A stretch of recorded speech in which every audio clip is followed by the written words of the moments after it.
Okay. Welcome back, folks. Welcome our fire departments. I believe we all had a good lunch, so nobody gets to fall asleep. That goes for board supervisor personnel. Madam Clerk. Item 23 is from Public Works. Authorize the Director of Public Works to advertise and award a traffic and engineering study to evaluate potential impacts of a road capital project to improve vehicular and pedestrian circulation and safety in the vicinity of the Valley Springs Elementary School.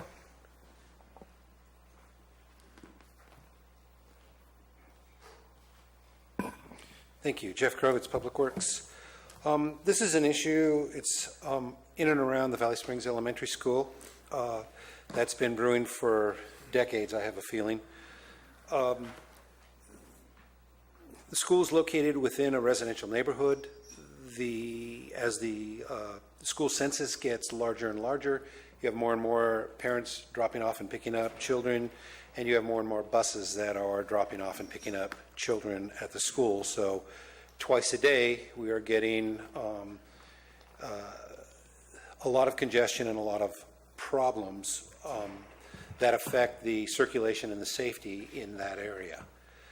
So what this item is it's identifying some of the work that's gone on in the history, some recent work.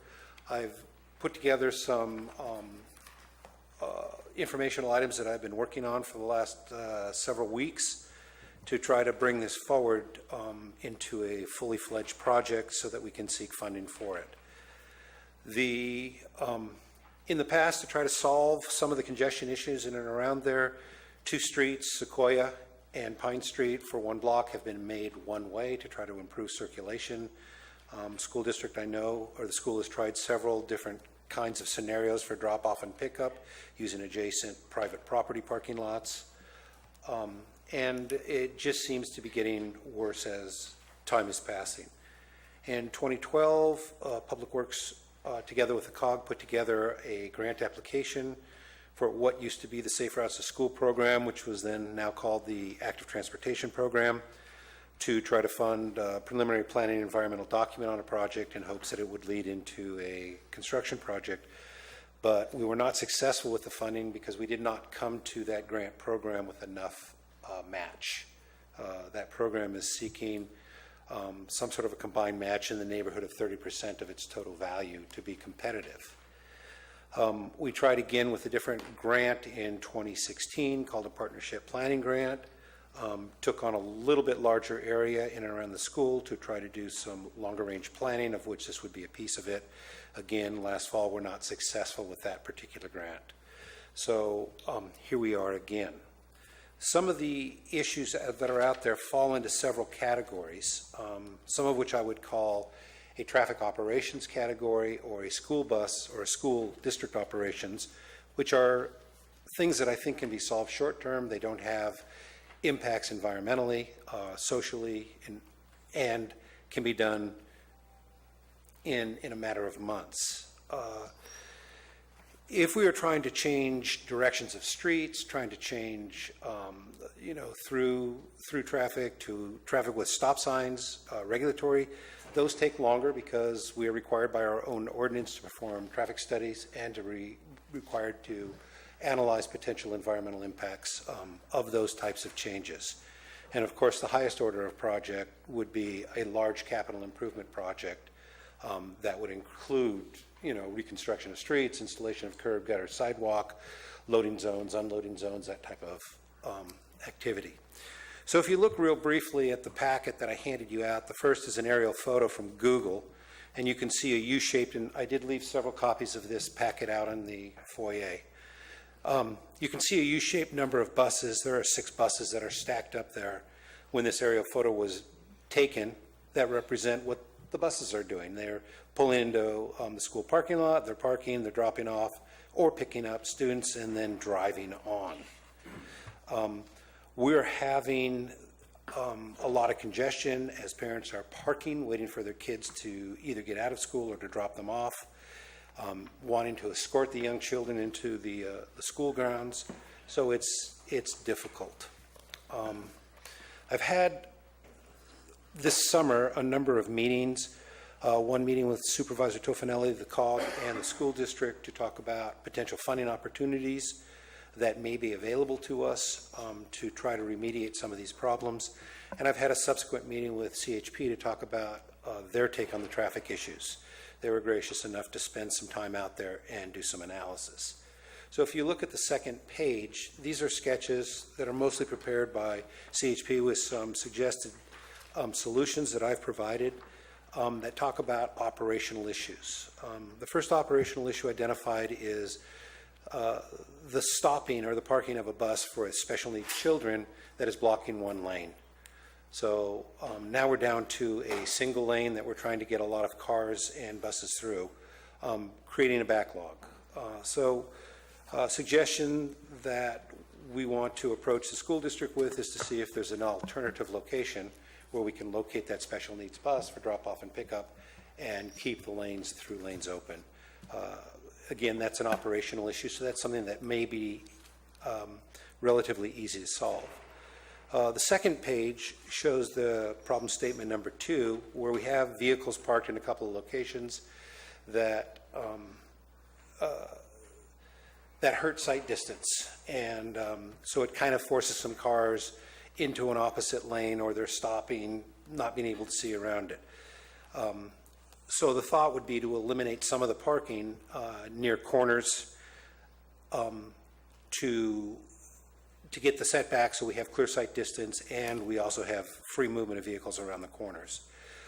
Long-term suggestion would be just looking at the one block of Pine Street to one-way street. If we could generate curb gutter and sidewalk for drop-off on the side of the street opposite the school, there's a crosswalk with a crossing guard in the mornings and the afternoon, we would increase the capacity to be able to drop and pick up students. So that's a suggestion in terms of a near-term and a long-term suggestion. The third problem on the third page, it says there in the middle, problem number 3, the lanes are not well delineated, and so people are wandering out of their own lanes. That obviously is very, very easy.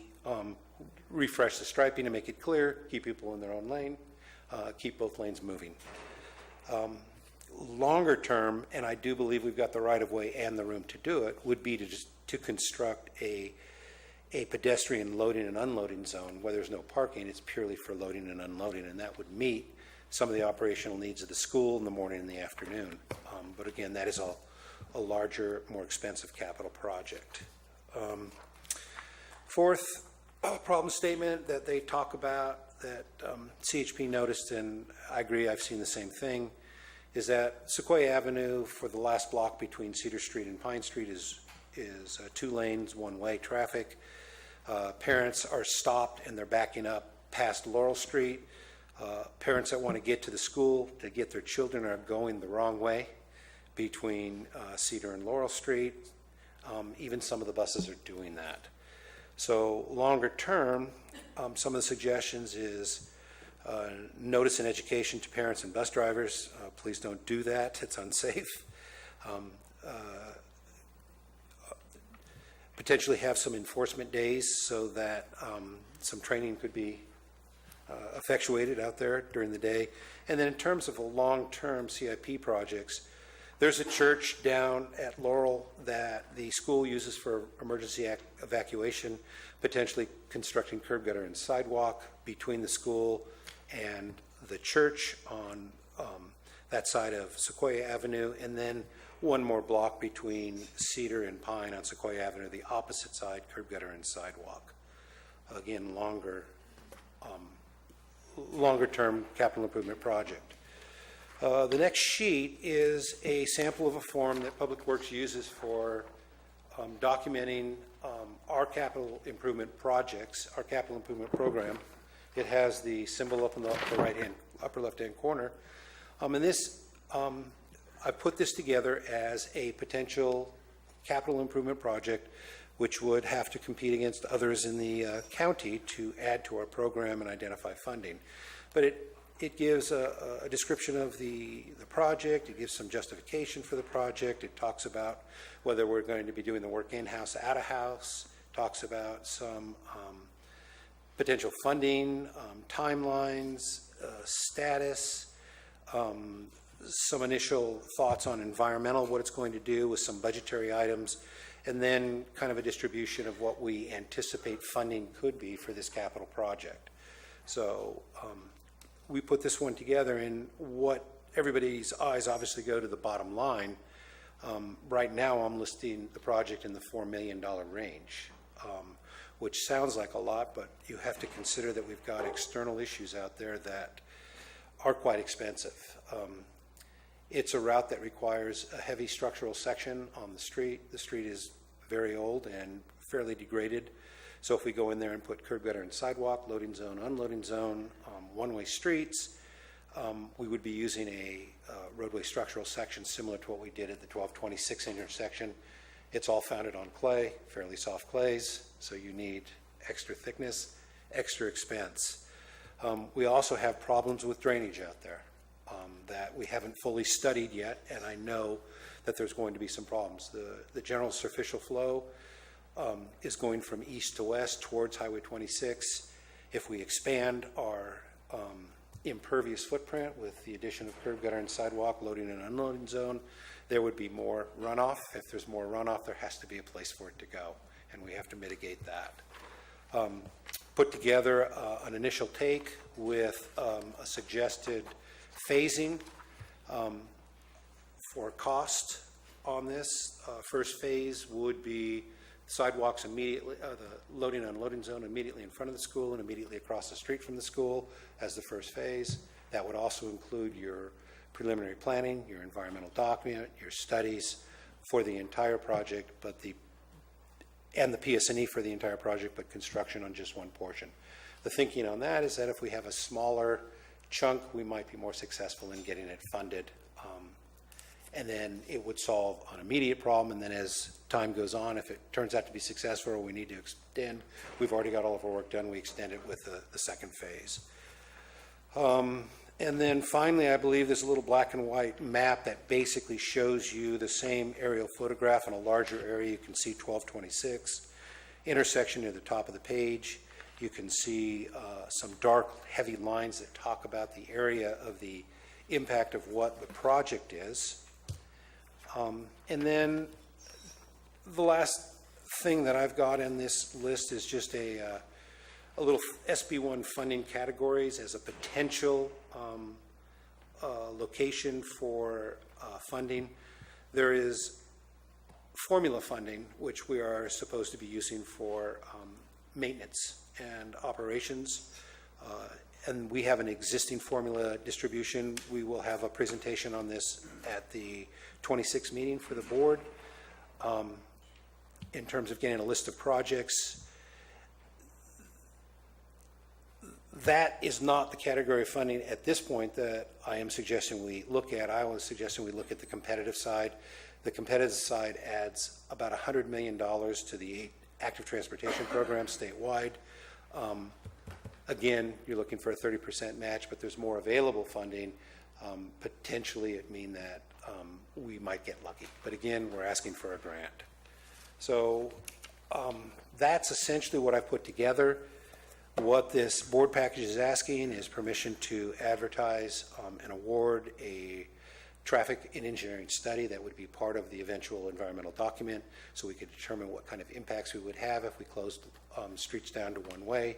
We eliminate parking, and that moves us ahead. I'm hoping the study is not overly expensive and it's not a waste of money because we have subsequent work that will tear off of it. As of yet, I don't have funding identified, but we will identify funding and move ahead with it. And this would allow me to do that without having to come back to the board. So that's essentially the presentation. I'd be glad to take any questions that you have. Who wants to go? Oh, we got. I'll go. We're going to let Supervisor clap. I've been quiet all day, and I've got some complaints about that. But anyway, Jeff, I'd like to thank you for doing this, because it's 20 years overdue, and I'm glad that you took, the initiative to bring it to the board, because I'm in favor of this project. I've had a lot of support. Supervisor Toffenelli is helping a lot, giving me some historical perspective. Thank you, Chair. Jeff, I would be looking at that traffic circulation study. You're figuring you would have that be able to have that completed by when, roughly? Well, 6 months? two things have to happen. One is to put together the RFP, bid it and award it, but even before that is to identify some monies that we can use to pay for it. So, yes, I would say a 4 to 6 month time frame. If the money stream looks right, or Right. we can get that put together, it would be about 4 to 6 months. Okay, thank you. Supervisor Toffenelli? Yeah, Jeff, thank you for bringing this to the board, and Tim, thank you for your effort in bringing this. This is a safety issue. It is this year at the beginning of the school year. It was absolutely. I'm surprised that we did not have any child injured. What's not indicated on here is the fact that if anybody's been there, down Pine Street and down Sequoia Street where most of the traffic flows, because Sequoia is one way going toward the school for one block and Pine Street is going away towards Highway 12 in a one-way direction. Neither of these roads have any sidewalks at all, and it's just gravel, and people are actually driving. You have kids walking to school, a no identified path because there's no sidewalk, and because people are in a hurry, they're cutting over into the gravel area to go around stop vehicles. They're stopped trying to let kids out so they can walk to school, and then the opposite happens when the school lets out. When people are trying to pick up kids, they stop, they park, they sit there. The kids don't come out. Some are parked there for 10 or 15 minutes. People are trying to get around. The buses are trying to get in and out. It's just a quagmire, and it's really a setting for a disaster here, where some child, possibly kid, get really hurt seriously. I've witnessed it. I saw it. A little bit of history that wasn't talked about here on this item. Years ago, before the new vets building there in Valley Spring was built behind the old one, that used to be a parking lot area, and the buses were allowed to stage there. So it kept them completely out of this area here. When they built that new building, it didn't allow for them to do that anymore. So it's been building since then with trying to identify areas for the buses. And if you look at where the buses are in a U here, that's actually a parking lot. They were forced to move all those cars out of there and not be able to park there anymore for staff and so forth, in order to accommodate the buses for drop-off and pickup. And you still have kids trying to cross the street from either the other side of Sequoia or the other side of Pine Street, while all these cars are trying to come in there. It's just not a good scene here. So we need to do something on our part, as a county part, to alleviate some of the traffic and make it safe for our kids to travel to school and their parents to be able to drop them off. I think the idea was, if there's sidewalks there, it would alleviate traffic trying to come all the way through to Pine Street off of Sequoia. They could drop the kids off and they'd be safe on the sidewalk to walk a block to the school. That's not happening now. Nobody wants to drop their kids off there on either side of the street, because there is no sidewalk, and you see every once in a while a person trying to get around and just go around because it's all blocked there, and it's just a quagmire. So thank you, Jeff, again. Supervisor Garamendi? I'm in support of this program. My kids went to Valley Springs Elementary. I'm well aware of the risks, and it is scary. There's no two ways about it. I'm glad we're doing this study. The question, this whole process, though, does bug the question of our CIP and what our priorities are. I think it would be very wise to bring that back to the board and we evaluate it. We've had 2 projects this year that came sort of out of the queue. I don't even know where they were in the queue. It's hard to imagine this wasn't near the top. But if it's not, well, it is now. But we need to sort of take that on, combined with Blagan Road. We can't just, we don't want to get in the habit of whichever one of us, or if a kid gets hurt or something drives it to the front, we should have a strategic and long plan to it. So hopefully, we'll have a chance, Tim and Jeff, to take a look at that in the next month or so, I would hope, and we can sort of have a discussion about what's on the priority list before somebody gets hurt. Thank you. Would you like to poll the board for direction on that? Oh, yes, if that's all right. Is there, Mr. Chair? All right, we have one at a time here, gentlemen. Everybody got their lights on. Supervisor Mills has requested a poll of the board to that effect. I'm compelled to grant that request on the poll. Supervisor Olivera? Yes. We have to bring the SB1 program in front of the board to evaluate that, prioritize that. And that package we are working on now for the next board meeting. The following board meeting, we are planning on bringing our roads and bridges CIP so that this board gets a handle on what we are already committed to and funded with additional lists. So both the SB1 program and our roads and bridges CIP, you will hear about some new projects for prioritization. Whether we have funding for them or not, at least we have prioritization. And I couldn't agree, and I thank you, Supervisor Garamendi, for saying that it's important that we do this via process so we know it's coming and that projects can compete against each other rather than having these things come forward piecemeal. It's much harder to deliver that way. Yeah, so as I understand it, you're looking to include this in the next board meeting? Well, the next board meeting would be SB1 specifically because we are under a time frame to I get understand. a list of projects that are accepted by the board in front of the California Transportation Commission by the middle of October. In your opinion, that with the SB1 funds, this project could be included in that funding source? Well- Is that what I'm hearing here? Yes and no. I love it when he says that. No in that right now, since we don't have an approved project, putting it into the SB1, and also the fact that what we're looking at is real capital improvements as opposed to more maintenance items, then the formulary portion of SB1 may or may not be appropriate. But the competitive portion of SB1 would be appropriate.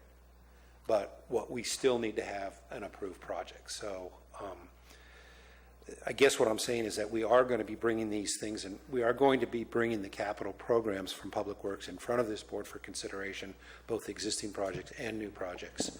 And I'll be seeking input for projects if I've missed some that the board knows about in your own districts. Okay, and the target date for that is going to be the next board meeting in 2 weeks? SB1 is next meeting. The first meeting in October would be the balance of the capital program. Can this project wait until that time? Well, I'm just Requesting the wanting, board? I'm just wanting to be sure that we are discussing all CIP portions during the course of those two discussions on the agenda, and that we're not leaving anything out simply because we're talking about SB1 and there's something it isn't going to be an SB1. So if we're not including everything, I think we want to have that broader discussion fairly soon, and maybe as a separate agenda item, so that we can go through it and see the big picture. That's correct. Agreement with that, Supervisor Platt? Supervisor Toffenali? Absolutely. I would agree with that too. But let's take a moment and talk about the temporary fixes, because I'm very concerned with what Supervisor Toffenali brought, and that's a safety factor. As I understand it, you have met with the CHP? We have an additional meeting with the CHP on the 21st out there again. Myself, Jeff, and I think a school board member, and we'll discuss it further on what other options are open to us. There's been, we had this at the COG meeting, I think you were there, we had a discussion, and there were some ideas brought up then too. So we're open to short-term and immediate fixes, and in the long-range scope of getting it fixed in the long range.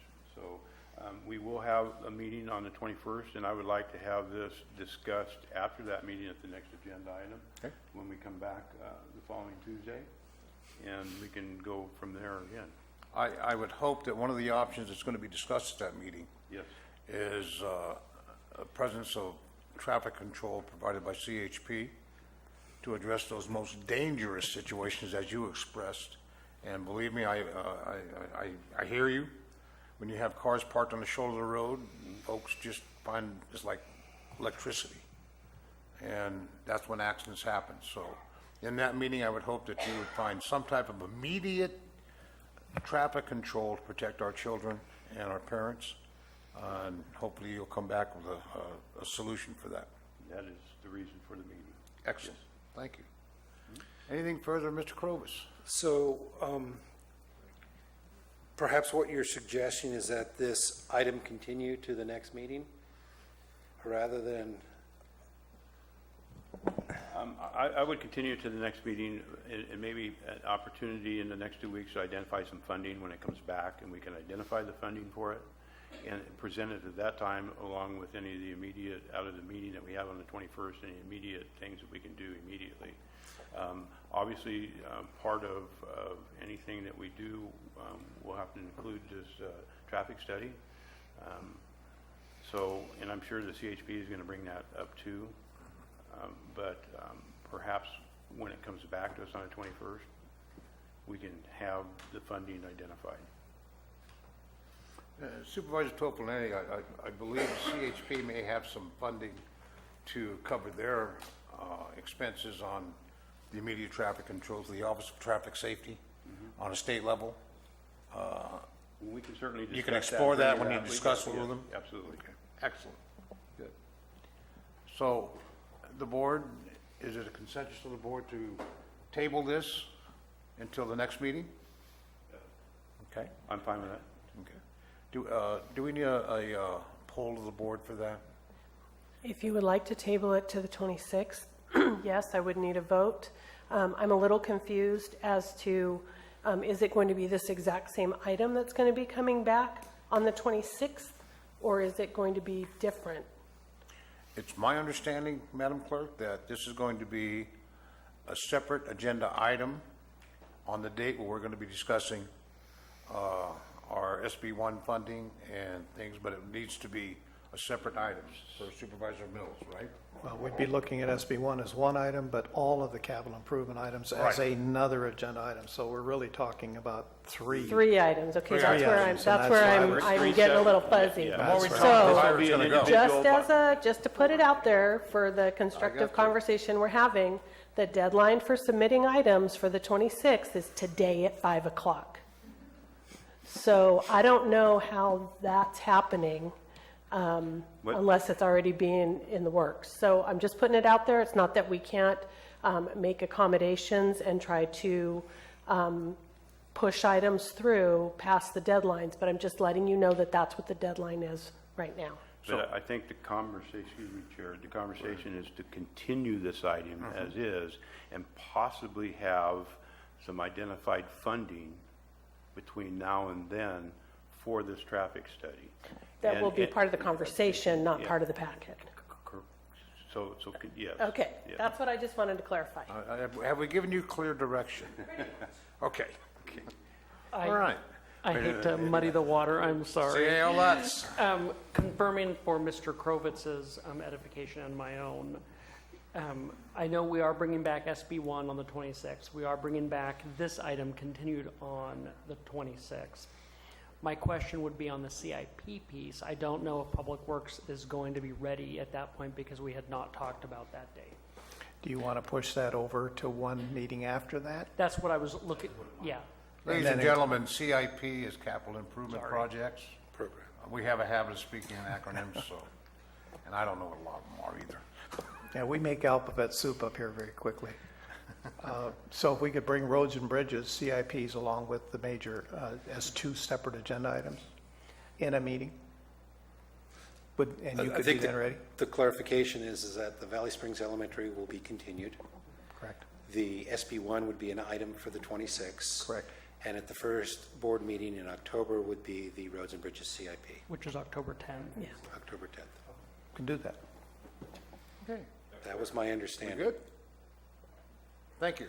It is, so if we're going to table this to the next meeting, this item, for the next meeting, I need a vote. A motion and a second and a vote. I would move that we carry this to the next meeting. Motion to We have a table. motion by Supervisor Tofinelli to continue and table this item till the next meeting, seconded by Supervisor Clapp. Any public comment? Yeah, Al Segala, Taxpayer Association.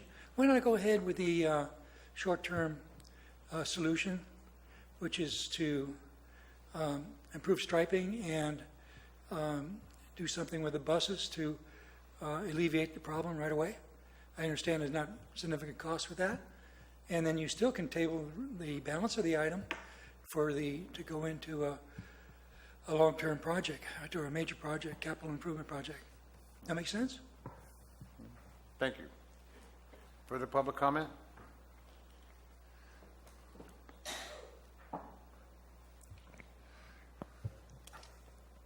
I don't know what can be done about it, but I don't believe there's enough room for anything there.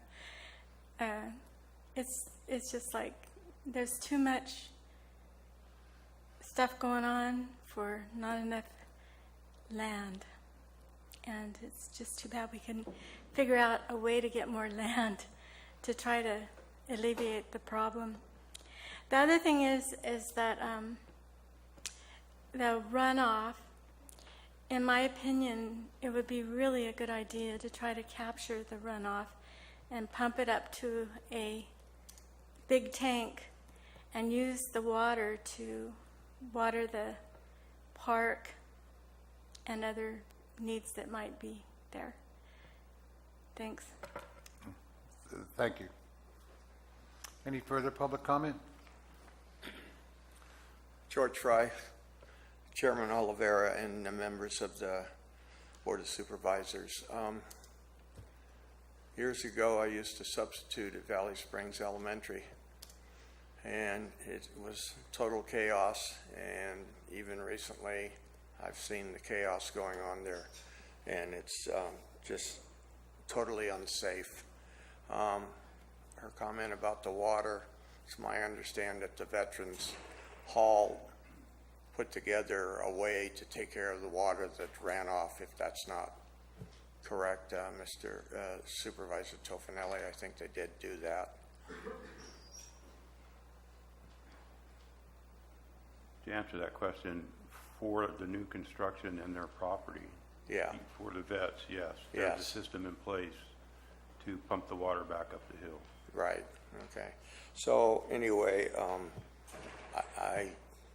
it's just without saying that this needs to be done, and it needs to be done yesterday. It's been a hazard for close to 20 years. Thank you. Thank you. Further public comment? Seeing none, we'll bring it back to the board for a vote. All in favor indicate by saying aye. Aye. Opposed indicate by saying no. Hearing none, motion carries 5-0, unanimous.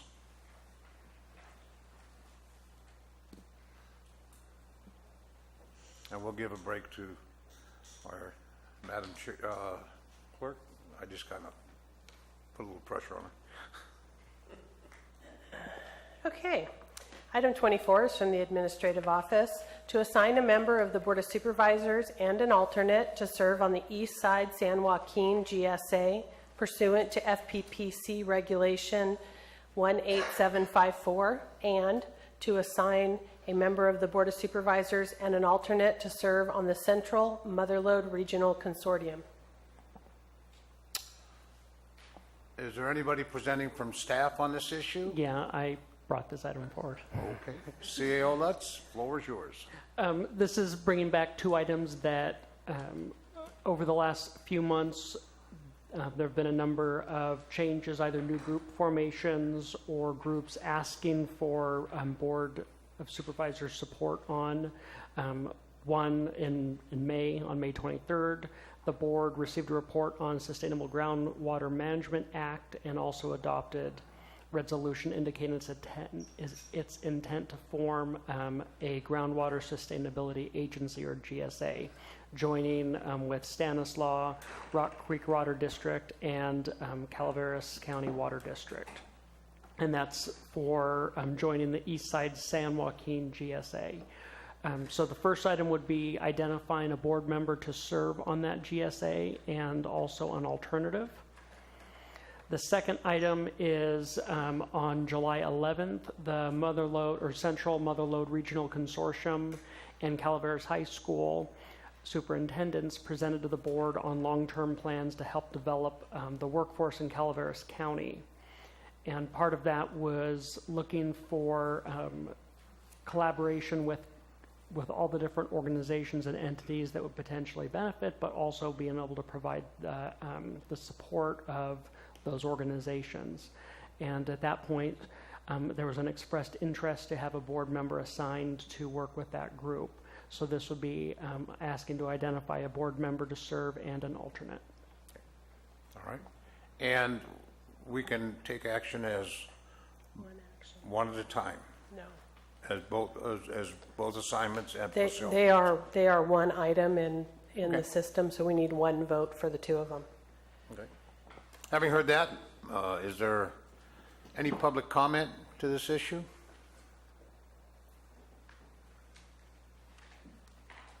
Good afternoon, gentlemen. I'm Bert Schufelt. The groundwater is very important, and I think that's probably the number one resource we have in Calaveras. And it's something that I think about and I think is pretty germane to a lot of discussions that we have. And so when I was thinking about this, I pulled up the map and I wanted to think about Calaveras' water. And pretty much all of our water originates in District 3 or District 2. Those are our headwaters, and that's where we, gain this resource.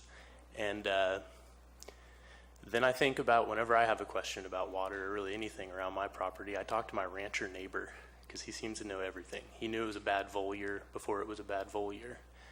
So I would strongly recommend that we put Jack on this thing because he's a lifelong resident and a rancher, so he knows what we need to do with our water better than anyone. Thank you. Thank you. Further public comment? I would support that recommendation that Supervisor Garamendi be the person on that commission or whatever you're going to call it. Okay. Thank you, Mr. Fry. Ms. Underhill, how are you? On behalf of CCWD, our representative is Russ Thomas. And the meetings for the GSA are the second Wednesday. So we're having a little bit of a problem with our meetings. So it looks like we might be changing the date of the day of our meetings Do you know to what that, accommodate. do you know what dates or what days that might entail? I think we're going to go to a Thursday. Okay, not going to be a Tuesday. No, we wouldn't want to conflict with you. Thank you, Okay. Bertha. Okay, further public comment?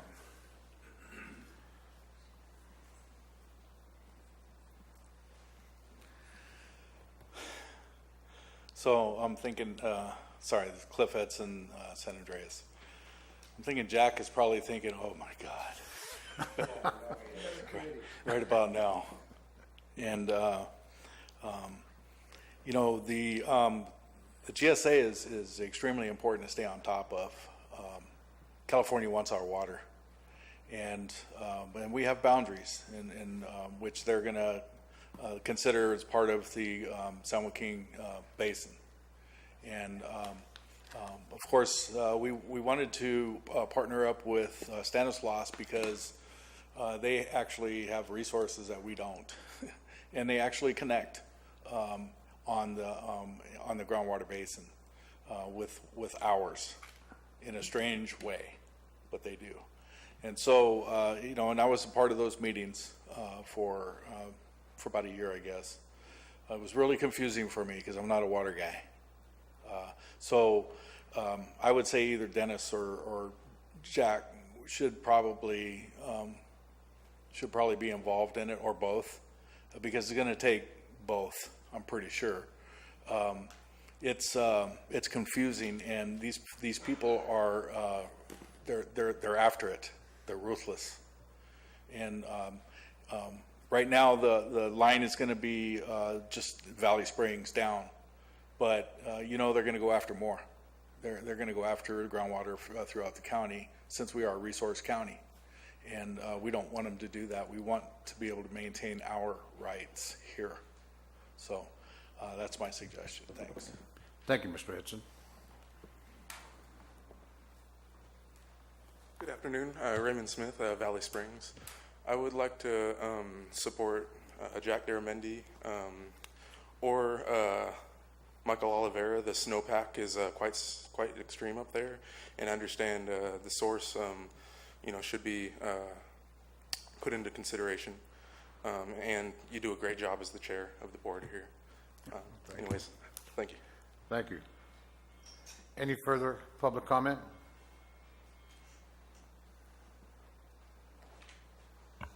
Hello, Board. Trevor Whitkey, Calaveras Cannabis Alliance. We'd also like to voice our support for either Supervisor Jack Garamendi or Supervisor Oliveira to sit on this committee because, as has been pointed out by a number of other people, the resources all start up in the high country and conservation starts at the source. Furthermore, I believe that these two supervisors have demonstrated a willingness to look at the public good first and foremost, and also a willingness to defend our natural resources. So for these reasons, we would support either of you to be on the board and representing Calaveras County. Thank you. Thank you. Further public comment? Seeing none, we'll bring it back to the board. Difficult decision here. Supervisor Clapp, your light's on? Yes, it is. I'd like to recommend Dennis. He has more experience with water than anyone on the board. He had 2 years with CCWD, and Jack is the alternate. Okay. Is that a nomination or is that a motion? That's a motion. It's a motion. Moved by Supervisor Clapp to select Supervisor Mills to serve as the board member and Supervisor Garamendi to serve as the alternate. Any discussion?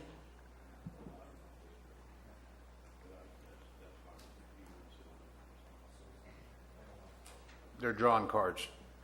Can I just interject real quick? Bringing up the point that while the water originates a lot in my district, the basin is actually in Supervisor Toffanelli's district. And I will second the motion of Supervisor Mills. It's been moved by Supervisor Clapp, Excuse me. second by Supervisor I Tofinelli. think we have to have one vote. We have to have Can- the other one, though. can- yeah. We have to do the other one talk before we about vote. The other committee. You only get one motion, So one we have second. one motion. Okay, I'm getting to that. Okay. So that motion's on the table for a vote, and now we'll go into the second section of the agenda item, correct?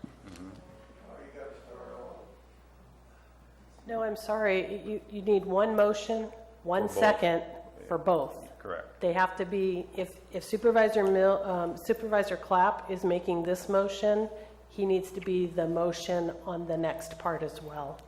So I think that you should okay. take the nominations, just as, Council, that's board chair decision?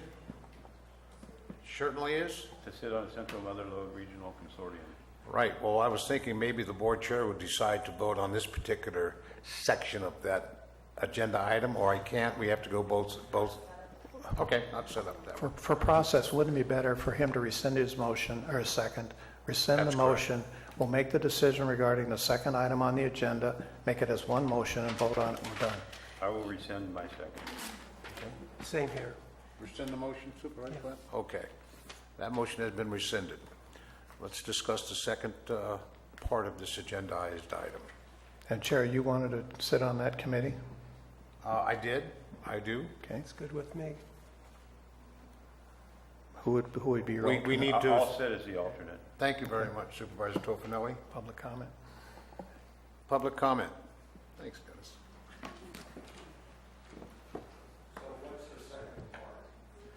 Second part is a board member sitting on the Mother Lode Joint Training Committee involved in the CTE program, Continuing Technical Education. The presentation was made to the Board of Supervisors approximately 2 to 3 meetings ago. At their request, they would like a representative to sit on that committee.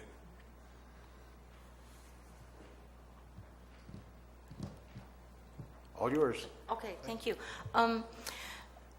Watching you guys kind of pass the ball around a little bit, I just like to let everybody know that I got a copy of the the advisory committees that every, Board of Supervisors has committed themselves to, and it's really apparent. There's a few supervisors that are volunteering for a lot of committees, and there's some that aren't volunteering for hardly anything. And it just seems like a disparity in the responsibility, and I think as you're deciding who should sit on which committees, it needs to be more equitably distributed so that one person isn't doing everything and the other board members are just kind of sitting there letting the other guys do it. That would be my suggestion. Thank you. Further further public comment? Is this on the second item? This is on the second item, Mr. Edson. I'll try to be creative. Okay. So I just want to make sure that you guys understand how important the GSA is when you're thinking about the second item. I think it's weird having these two items together, actually, but it is what it is. So, but please do not mess with the GSA stuff. Thank you. Thank you. Further public comment? Seeing none, we'll bring it back to the board. I'll entertain a motion for both sections of this agendized item. Diane, could you read off? So what we have is we have a nomination for the GSA to have Supervisor Mills appointed or assigned as the primary member and Supervisor Garamendi to be the alternate. And then it sounds like we have a nomination for Supervisor Oliveira to be the representative on the CTE with Supervisor Toffanelli as the alternate. Okay. I'd move that. Moved by Supervisor Clapp, Second. second by Supervisor Toffanelli.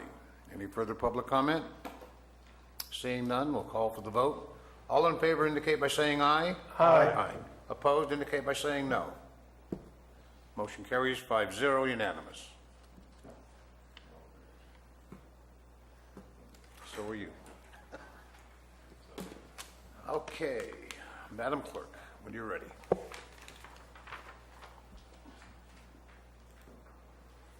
Item 25 is from Human Resources to approve the initial placement at Step E for the Facilities Maintenance Engineer in the Facilities Division of the Administrative Office. Judy Hawkins, Human Resources and Risk Management. Good afternoon, Chair. Afternoon, Ms. Board Hawkins. members. I'm bringing before you today the approving E-Step for our Facilities Maintenance Engineer candidate. This position is a critically needed position. It is a difficult to fill position due to the level of experience that is needed. Our candidate does come to us with 27 years of relevant maintenance experience. He's a licensed electrician, EPA technician, and a locksmith.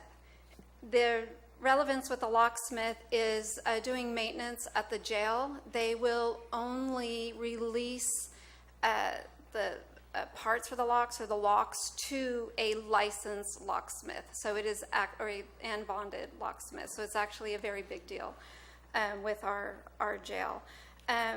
Also, our candidate has been working at the jail through our former contractor, and so he has experience with the jail. Also, I want to bring up that this position is in SEIU, so it is a union level position. Okay. Questions of Ms. Hawkins from HR? Supervisor Mills. This is currently an open position within our job descriptions that we have now. Yes. Our position control list, sorry. Yes. Further questions? Seeing none, public comment? I like the part about being a licensed locksmith. Seeing none, we'll bring it back to the board. I'll entertain a motion.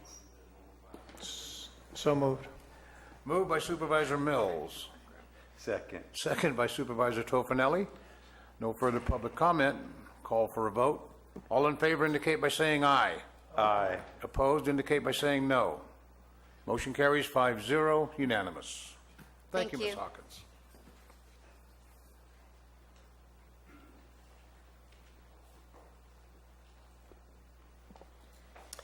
Item 26 is from the Board of Supervisors to adopt the recommended changes to the 2017 Board of Supervisors meeting calendar. This item we're bringing to you today to make a couple of changes to the calendar in the coming months. The first would be that there is a regularly scheduled night meeting that is currently scheduled for Tuesday, October 31st. We suggest that that meeting be canceled for numerous reasons, most of which being that we just don't anticipate there will be many items that will be placed on this agenda. Secondly, that people will be doing something else that night. So that is the first one. And then the second one is that we are suggesting that the meeting that is scheduled for Tuesday, November 28th, which is the Tuesday following Thanksgiving, be moved to Tuesday, December 5th, which is the first Tuesday of the month of December. The reason for that is that 2 board members, the county administrative officer and the clerk of the board, will be attending the annual CSAC conference in Sacramento that day, as the conference goes from Tuesday the 28th through Friday, December 1st. We're recommending that that meeting not be canceled, but be postponed to the December 5th date because we do not have a second meeting scheduled in December due to the Christmas holiday. So this would still give staff the opportunity to put items on the agenda that need to be addressed before the end of the calendar year. Okay. Madam Clerk, was there any discussion on November meeting after the day after Christmas? Isn't there a Excuse me? meeting scheduled for 20? So the second part of the recommendation is that the meeting that is right now scheduled for Tuesday, November 28th be changed to Tuesday, December 5th. Okay, but isn't there a meeting the day after Christmas? There is not. That's already been canceled then? We did not schedule a meeting for that day. I just want to make sure we're talking about that. All right. Any comments by the board on that? Any public comment? I'd like to see the board meet on the 31st of Yeah, I know October. you would, George. Wait a minute, in your costumes. Thank you. In the cost. I knew he was going to say that. I knew he was going to say something. Yeah. I'm going to come as a great pumpkin. I don't know. Thank you very much for your comments. Here, any more public comment? Then we'll bring it back to the board. I'll entertain a motion. Microphone, sir. I know last evening meeting we had, Jack brought up a good comment that most of the people that come in here on the evening meetings are the same people that comes during the day meetings. And I'd like to consider maybe stopping the evening meetings and still keep that Tuesday, the 5th Tuesday, but have it either in the afternoon, but not late. I don't like going to 12 o'clock or 11 o'clock at night. So I like to have that at least be considered. Okay. Madam Clerk. So just to address that point, when the board implemented the evening meetings, it was before we had live streaming. And we have found that many people are watching the live streaming as opposed to coming to meetings in many cases. So I don't know that the evening meetings are serving the purpose that were originally intended. Okay. Further discussion by the board? Point of order. Mr. Fry, I'll hear your point of order.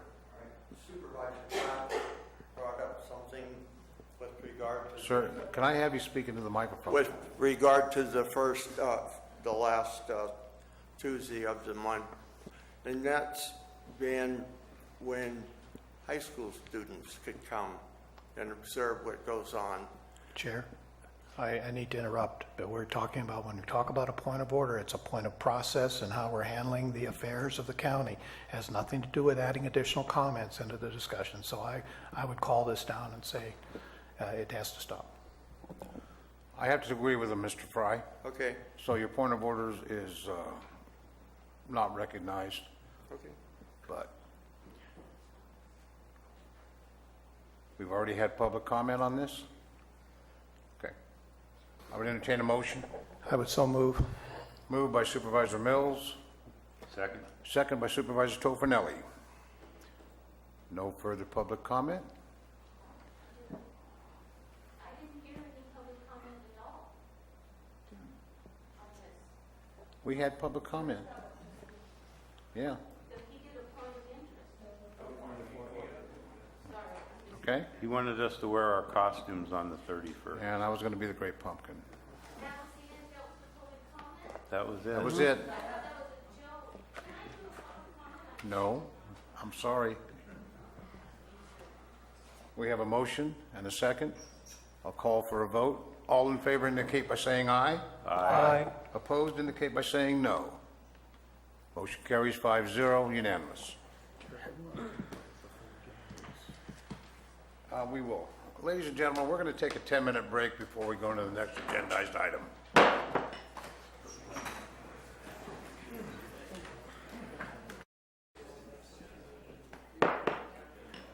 Okay, ladies and gentlemen, thank you for your patience.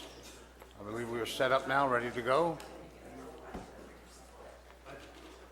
Madam Clerk. Item 27 is from the Administrative Office to conduct the fiscal year 2017-18 final budget hearings and direct staff to return on September 26, 2017 with the final budget resolutions. CEO Lutz. All right. Well, thank you. I will, particularly in the interest of time, try and keep it brief to allow more time for board and public questions and comments, as I'm sure there will be a number of them. We also have a number of organizations here that I know when we get to the latter part of the presentation and consistent with the memo that I put out last week, will undoubtedly want to provide some input and comments as the board deliberates. Moving into the final budget, which will come back to the board again on September 26th for adoption. Okay, thank you. So jumping right into it, an overview of the presentation. First, I'm going to talk about our final fund balance, give the board some revenue updates, and also look at expenditure review, updates on what those expenditures were from recommended budget to final. Discussion and consideration for the board on a couple of key areas. I want to again revisit long-term strategy that we talked about in the recommended budget. And then, of course, acknowledgements and recommendations for the board. So first of all, starting off with looking at our revenues overall and our final fund balance. So when we initially started the budget and we really looking at a really conservative estimate on the assessment rolls, we built recommended budget on about a 0.6% increase in assessment roll. Ultimately, what we got back from the assessor's office was an 8.6% increase. So what that resulted in is really a total assessed value of property in the county coming out to about $6.9 billion. I left the historical chart up here and put the line down it because I think it is telling and very interesting to see kind of where we're edging our way back from where assessed values were pre-recession and post-recession. And you can see now we're just about at that fiscal year 09-10 level when we first started to see the decline in real estate values.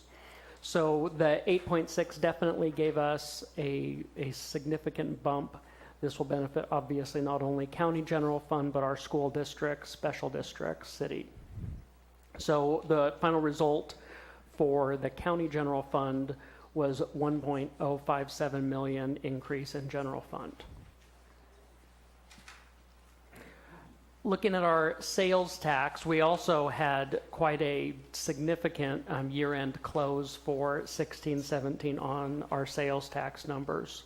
They were up 24.1%, which I would, as I've noted in my budget analysis, I would call that an anomaly in terms of it certainly wouldn't be what we'd expect based on your typical growth in where sales tax is going, particularly when you look at statewide numbers on sales tax. There's been some up, some down, certainly nothing to that level.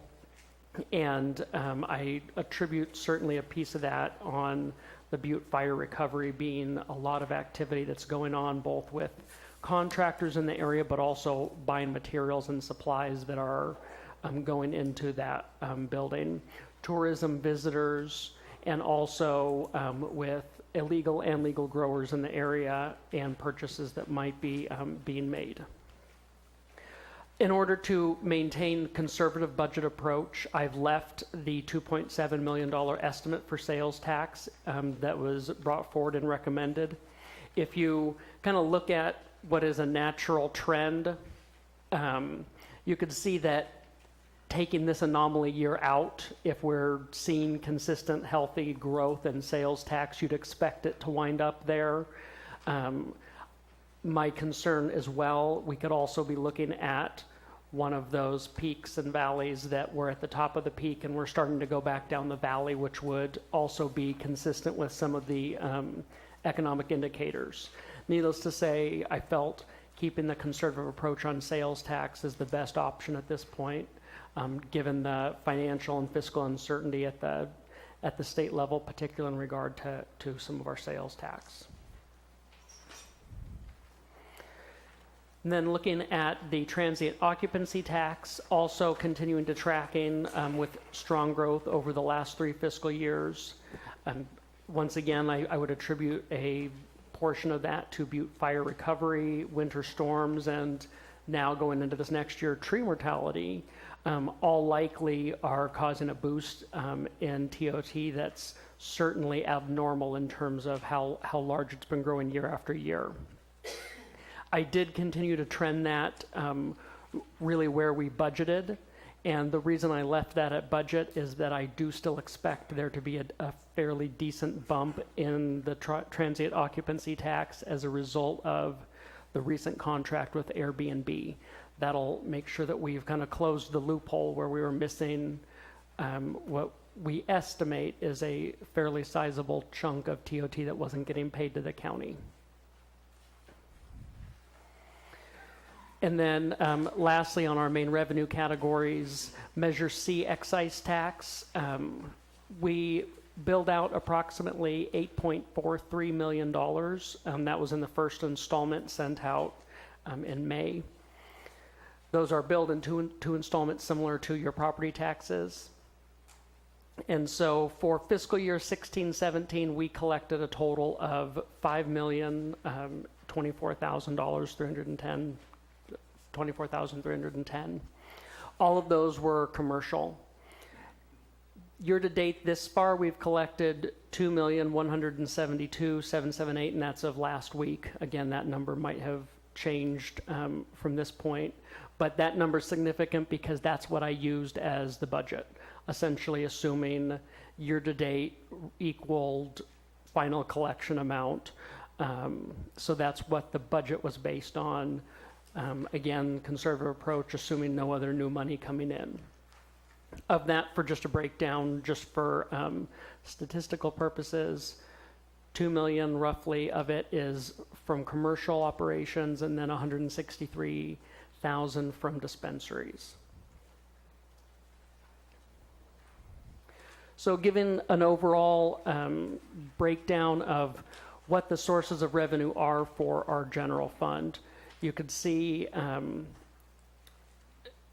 where we're, I'm sorry, had a little bit of a blank there for a second, where we're actually applying the general fund departmental revenues. That is where they're sitting. So revenues this time, we are getting a fair amount, 29% from Butte Fire, general government, public safety, both about 8 or 9%. Cannabis response is, and that's that would be the remaining urgency ordinance funds that we're using for the regulatory program. Development services, records, land use would be what we're collecting for fees in planning, in building, et cetera. Education, recreation, and cultural, which would include our libraries, very small portion. And then that big miscellaneous category is generally our property and sales tax with VLF and excise taxes. Thought this would be a different way to kind of break down what those components of that general fund revenue is, looked at in a different way. That gives you an idea. You can see taxes are about 29%. And then from there, intergovernmental revenue from the federal government is about 22%. And then from the state is about 20%. Then you start to get into the smaller revenue sources that are usually departmental specific. Operating transfers in typically are where we're moving some money in from designated funds. And then charges for services, that's what, when we look at our fees, that's typically where you're looking at your fees. That represents about 10% of the revenue for the county overall. A relatively small portion and typically contained to a few key departments such as building, clerk recorder, environmental health. Those are your primary fee-driven type of programs. So looking at our fund balance, the fiscal year 16-17, we closed with $2.353 million in fund balance. My initial estimate going into budget was that we would have about a $3 million fund balance. The discrepancy there is really a result of reimbursements of revenues and when the county recognizes or records an accounts receivable for a prior year versus brings in money for a prior year revenue. So in this case, for instance, we have a large number of Butte fire related costs that have already been incurred. We've spent them, we've submitted reimbursement, but we're waiting for that reimbursement. The county's practice has been, if it's going to be larger than 90 days, we don't consider that to be a receivable in terms of our governmental accounting. And so instead it is recognized really as a loan from the general fund until that money comes in a later year. So that brought down our cash balance significantly, obviously. When you're looking at 2.35, I felt I was being conservative with $3 million on the fund balance, but to take $5 million chunk out of it was a significant hit to what our fund balance would have been had that revenue been realized or that receivable recorded. So it is important to note, though, when we talk about how much money is tied up, general fund money is tied up in waiting for reimbursements, this represents one of the prime examples where we're waiting for $5 million from the state and feds to really get us the check, and that's going to be a key priority for my office, certainly working with FEMA, working with Cal OES to make sure that we're getting timely reimbursement. So in order to address that, and I'll mention that again when we get a little later on into expenditures, I budgeted the 5.087 as prior year revenue that is going to be in the current year 17-18's budget. I also wanted to note other key fund balances because these are typically the funds that we're looking at for either doing projects or also providing some level of operations for county government. First one, cannabis urgency ordinance funds. Those were the original UO funds that are remaining at this point. We closed with a fund balance of $2.059 million. All of that remaining $2.05 million, as you'll see when I get to the expenditure piece, is budgeted and being utilized this year for the regulatory program. The Teeter Fund, Teeter Capital Improvement, again, CIP, is at $6.911 million.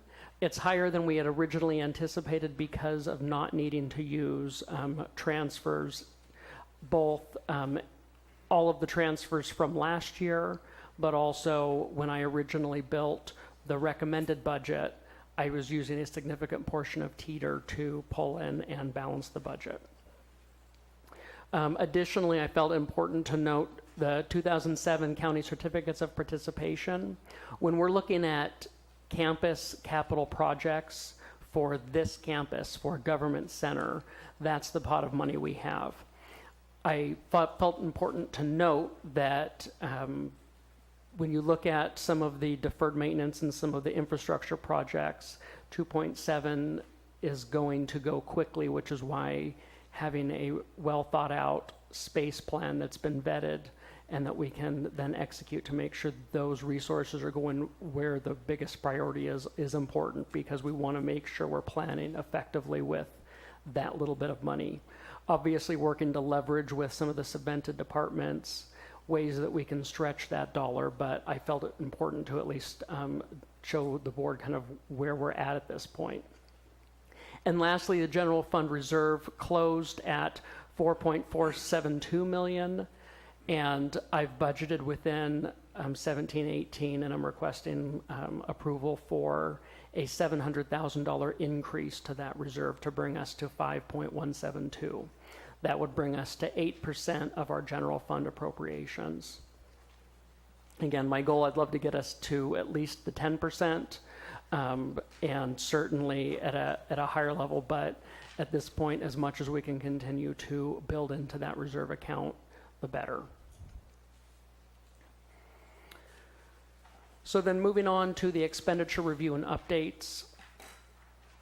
And I'll go through this fairly quickly. This was summarized all through my memo, but I wanted to reiterate some of the points. This is a breakdown of the county budget overall. So in 1718 recommended budget, I brought forward a budget that had appropriation request $163 million. And then 90,000 and change.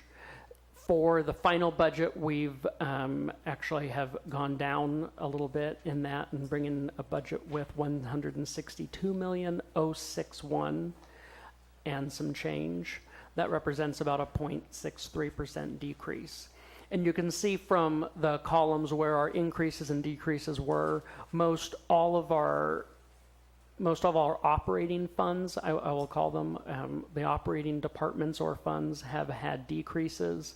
The general fund, public works, integrated waste management, and then transit and airport operations.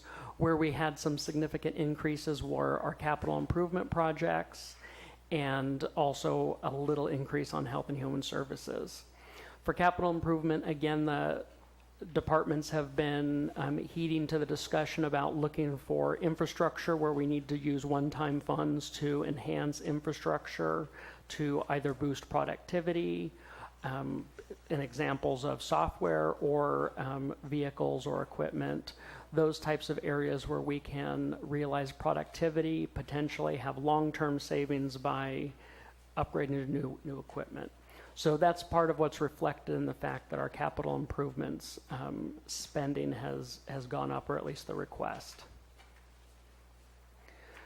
So you can see the final budget breakdown percentage-wise, where the largest areas are. General fund still represents 39% of the appropriation. Then health and human services right behind that, or fairly close behind that, at 32%. Public works at 16%. And then integrated waste management 5%, and then you have your smaller areas thereafter.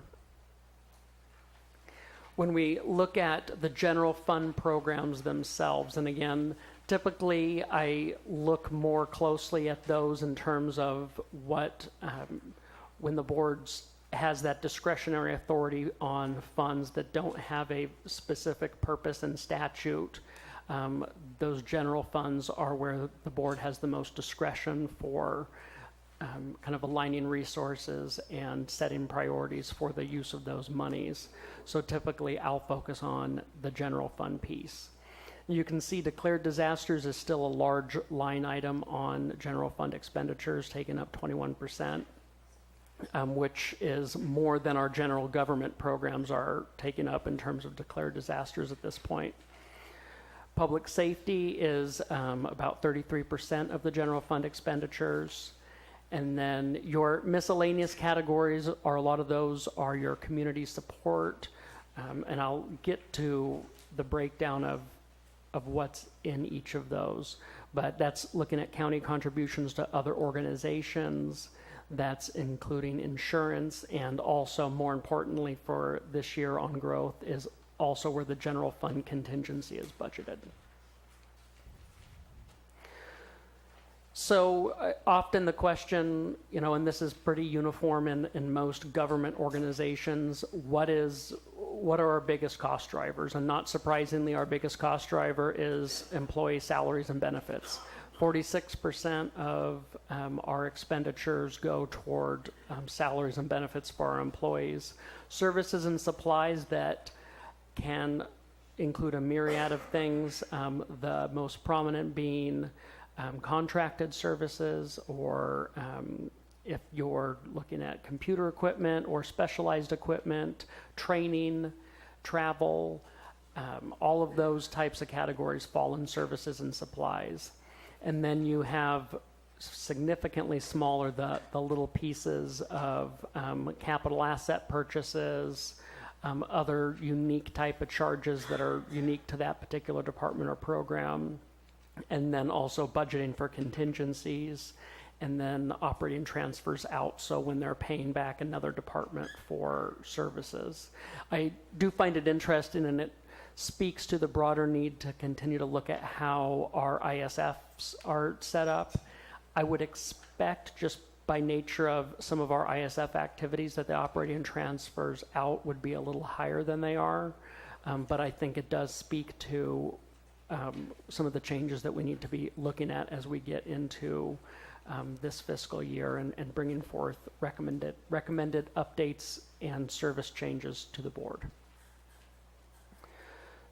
So brief snapshot, and again, these are all in your in the memo and in the PowerPoint presentation, but what this does is give you a breakdown to see, here's all the different units and departments that are encompassed in the general government area.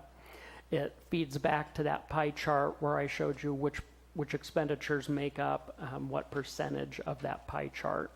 And the general government, I'm using roughly 7.756 million of general fund resources, and that is an increase overall from where we were at recommended budget.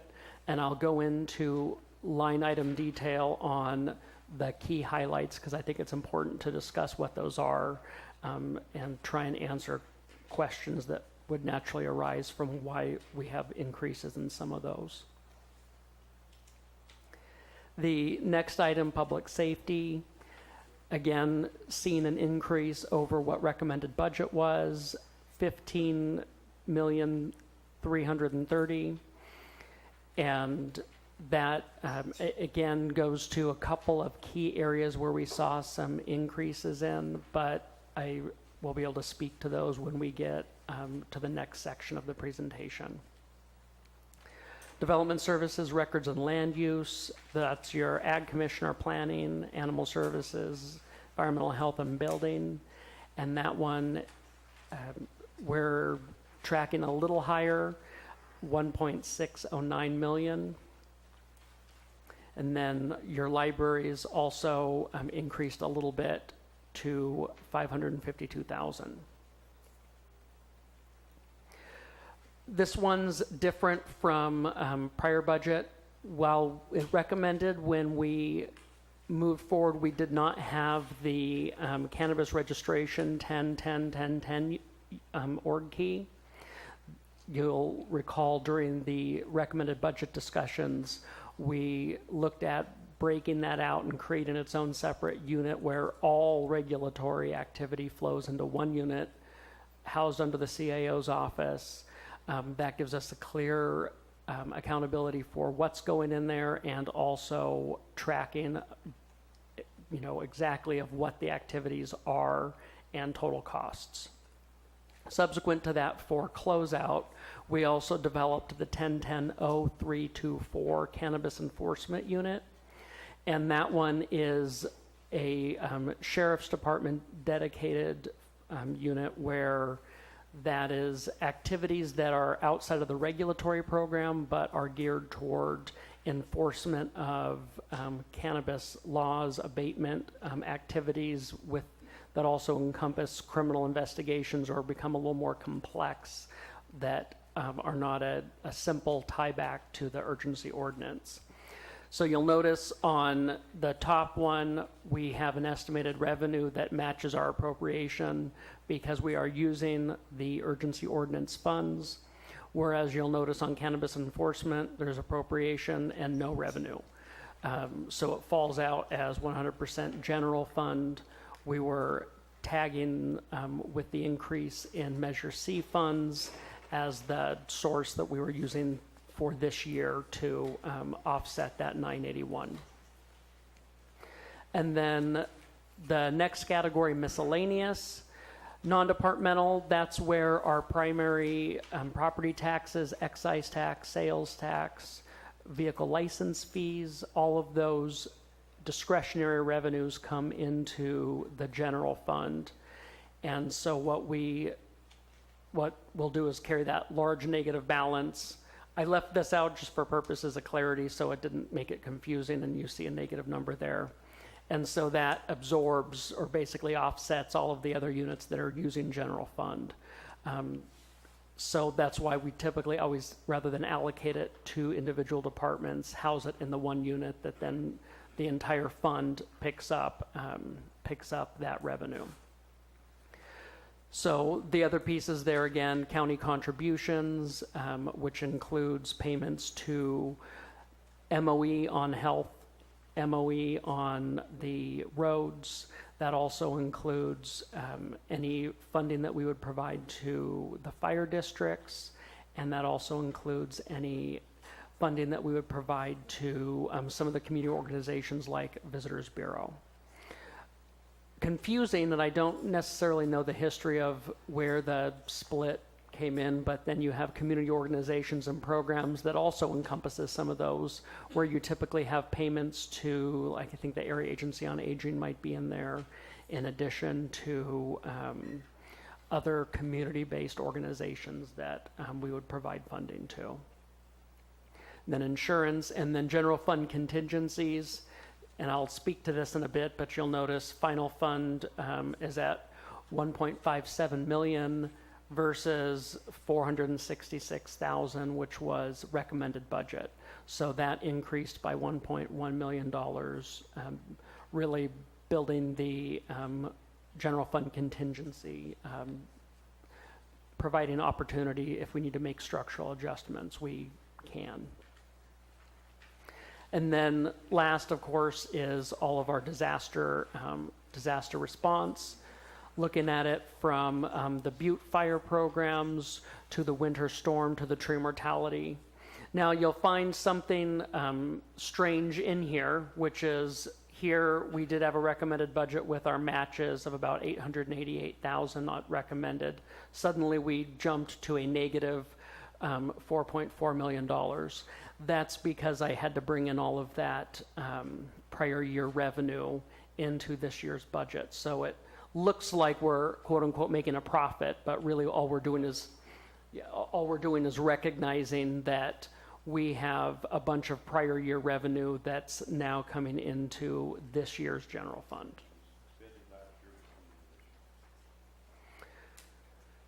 So then that brings total general fund appropriations to $63,361,570. 63 million, yes. A little bit of a difference, thank you.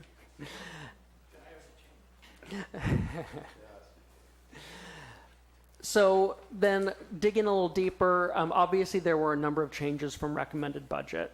The first, we did negotiate 5% increase to county paid health benefits.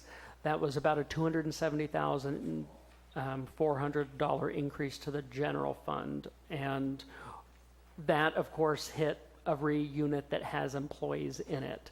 So some of those units down that line that you saw, a $2,000, $5,000 increase to their budgets, most of the time that was a result of that. We are also requesting to add 5 FTEs and reclassify 17 other FTEs. I previously mentioned an increase in capital asset purchases and also the increase in general fund reserve by $700,000. I also increased general fund contingencies by $1.109 million, again with the goal of having a stronger set aside so that we can make structural adjustments as needed. And then there are really 12 primary areas where most of the FTEs and capital assets that you would see within the general fund are contained, and I'll try and go briefly through those again. Within the Board of Supervisors, I'm requesting the addition of one position, a Public Information Officer and Chief of Staff position. When I get on to personnel, we'll talk a little more about that. Right now, I just want to go through kind of the items for what each of those factors are for why we saw an $89,000 increase there. For the County Administrative Office, this one looks really inflated. I promise I'm not building an empire over there. We had the $297,000 increase, but it's important to note that $212,137 of that is due to a shift in a one-time shift in A87 revenue. So when the Butte fire hit, or let me back up for a second. A87 is a way that we allocate costs for general government services out to departments. So county council, auditor, county administrator, those types of human resources, those types of general government programs are providing a service to the departments. And so we basically have a time study that says how much time do you allocate to those departments. The issue and everyone's bane of A87 costs is that they usually run 2 years in arrears. So what happens now is you see a impact 2 years down the road for a structural change that you make today. And right now we're seeing the impact with diverting resources to Butte Fire. The advantage is we got paid for it. We got paid for it last year, or we could call it we got paid for. Some of it's probably sitting in that $5 million reimbursement that we're waiting for.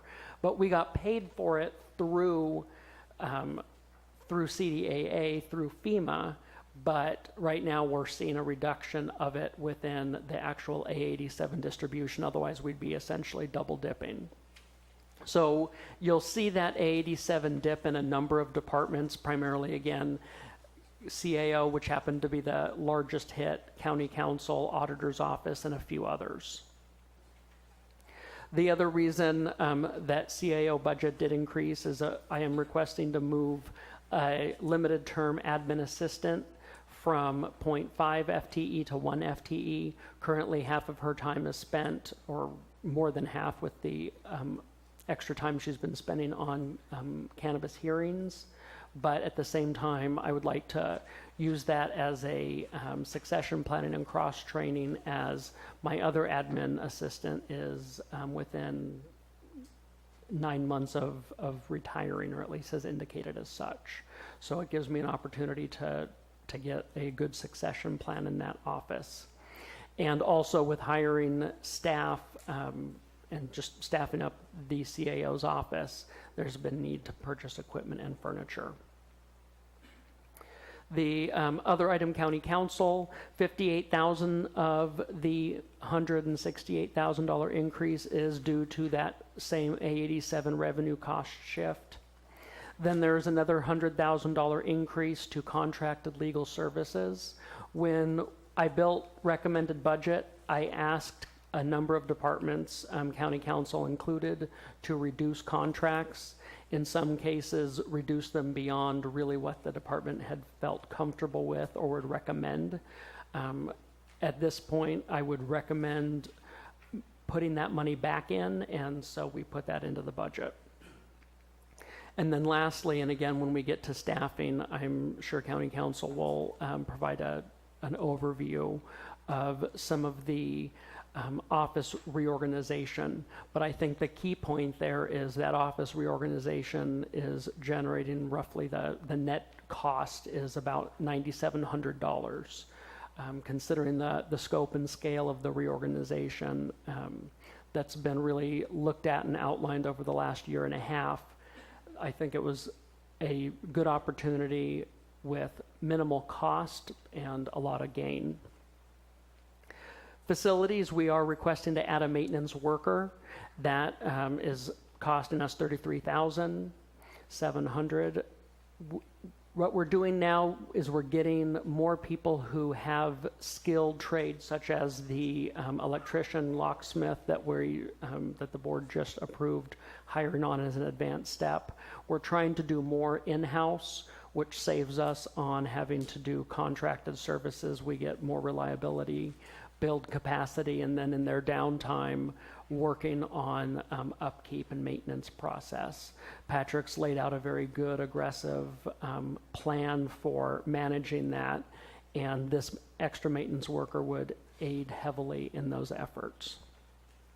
District Attorney, we are asking to add a second DA investigator position. This had been on the unfunded list that now we were wanting to bring onto the funded list as we were cleaning up the parking lot. And this also is used for succession planning, continuity of operations, as the DA knows that her current investigator is close to retirement, and it takes quite a long time to bring this position on board and go through all the background, just like any other public safety position where there's a tremendous amount of vetting that has to go before they actually get that position on board. Also on here, sheriff, there were some increases to the sheriff's budget. $75,000 of that is to replace a totaled vehicle that happened between recommended and final during that process. $29,000 are costs associated with Operation Terminus. That was overtime costs, meal costs that were out of the regular patrol budget. And then there were some carryover encumbrances for about $21,000 and position transfers, just clean up from trying to make sure that positions are in patrol versus in the enforcement program for cannabis, generated about $15,581, and the rest was a result of benefit changes. The clerk recorder, we are asking to add an assistant clerk recorder. Also, again, succession planning. That has been a key area that we've been trying to look at across the board for a number of reasons, wanting to make sure we have good succession planning within our departments. This would also provide an opportunity for cross-training and support to the clerk of the Board of Supervisors, since the clerk might want to take a vacation sometime, maybe. So it does provide some critical support to the clerk. And lastly, on this item, the library, we are asking for $26,181. $10,800 is associated with the cost to relocate Angels Camp Library Branch to a new, larger building across the way. It would effectively double the space that they're in at Angels Camp. And then the other portion is due to the previously approved transportation officer that estimate at 16 hours per week, but we didn't have the appropriation in there when that position was approved. All right. Next item. There's more. Do you want a glass of water? The Office of Emergency Services. That's continued cleanup from moving OES from the sheriff's office under the admin office at recommended budget. When we built that, the process to move that over was really a dynamic changing process. We were having to make some estimates, and we didn't know hiring dates. We didn't know when we were going to transition the program over. We now have a hiring date for an OES director, October 16th. Very exciting. So that's a known, at least some known costs for us coming into this. And so we needed to make adjustments in staffing costs. And as we looked at equipment, recognizing that the current, what was the OES vehicle when it was under administration the first time, which is still with the, actually I think the sheriff's has since transferred it back to us, is I think a 05 or 06 excursion that is well beyond its useful life for the amount of service that it's been providing. And so we're having to look to update that.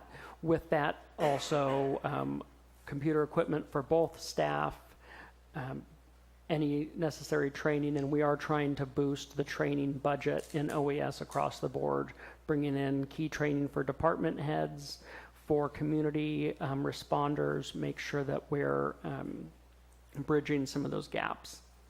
And then the cannabis enforcement program, that's that sheriff enforcement program that I mentioned before, $981,000, and those are for enforcement-related expenditures.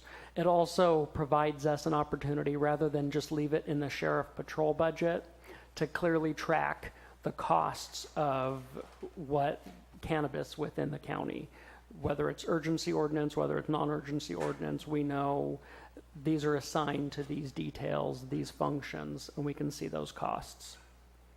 So the goal is a better accounting.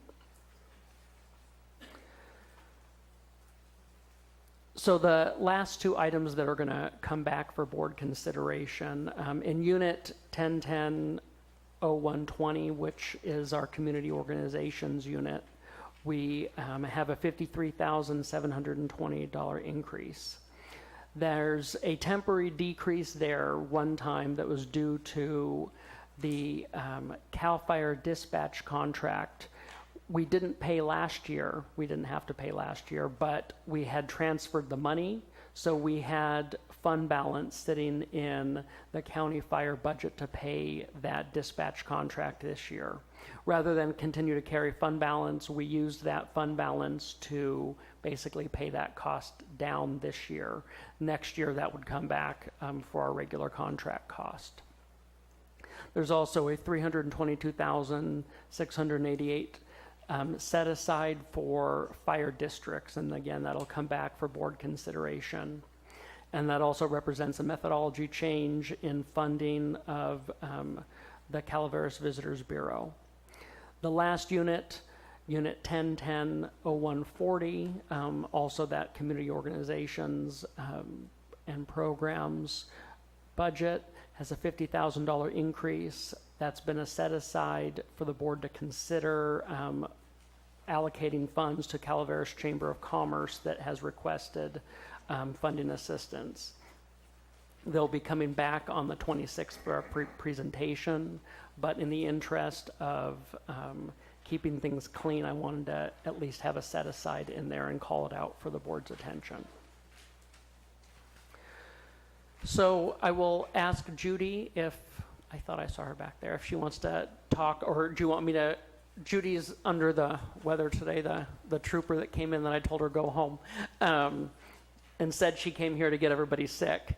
I don't know if you would like to speak to the personnel or if. Yes, I can talk to this. I don't have anything contagious, so nobody has anything to worry about. On the personnel changes, one of the things that I do want to mention is that most of the reclasses, these are things that we have been working on for years. They've been in play for a long time, so it was not something that was just done overnight, and they were not changes made to give employee increases either. They so the additions that we made, of course, the Public Information Officer, Chief of Staff. I worked closely with the CAO on this because he was, we felt that it was very important to have a permanent public information officer that will work closely with our new OES department and will be able to put uniform processes in place in handling press releases, everything that is non-departmental specific that needs to be released to the public, and then of course all of the emergency information that needs to get out. And social media, I might add. Too. Right, Yeah. and then also we found there are some Calaveras sites that need more attention than what they're getting, and this position can manage that process. And with that type of skill set, they will also be able to handle different legislative issues, things like that for the board members, and handles the media issues that come up with the board members.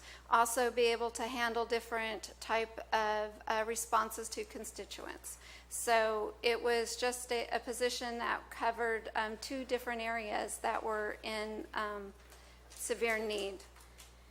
Our facilities maintenance worker, like was mentioned before, we've had many meetings with our new buildings and grounds manager who's doing a fantastic job around Government Center. We've had more compliments from people that have come in, even to our office. We don't look like a little abandoned building anymore.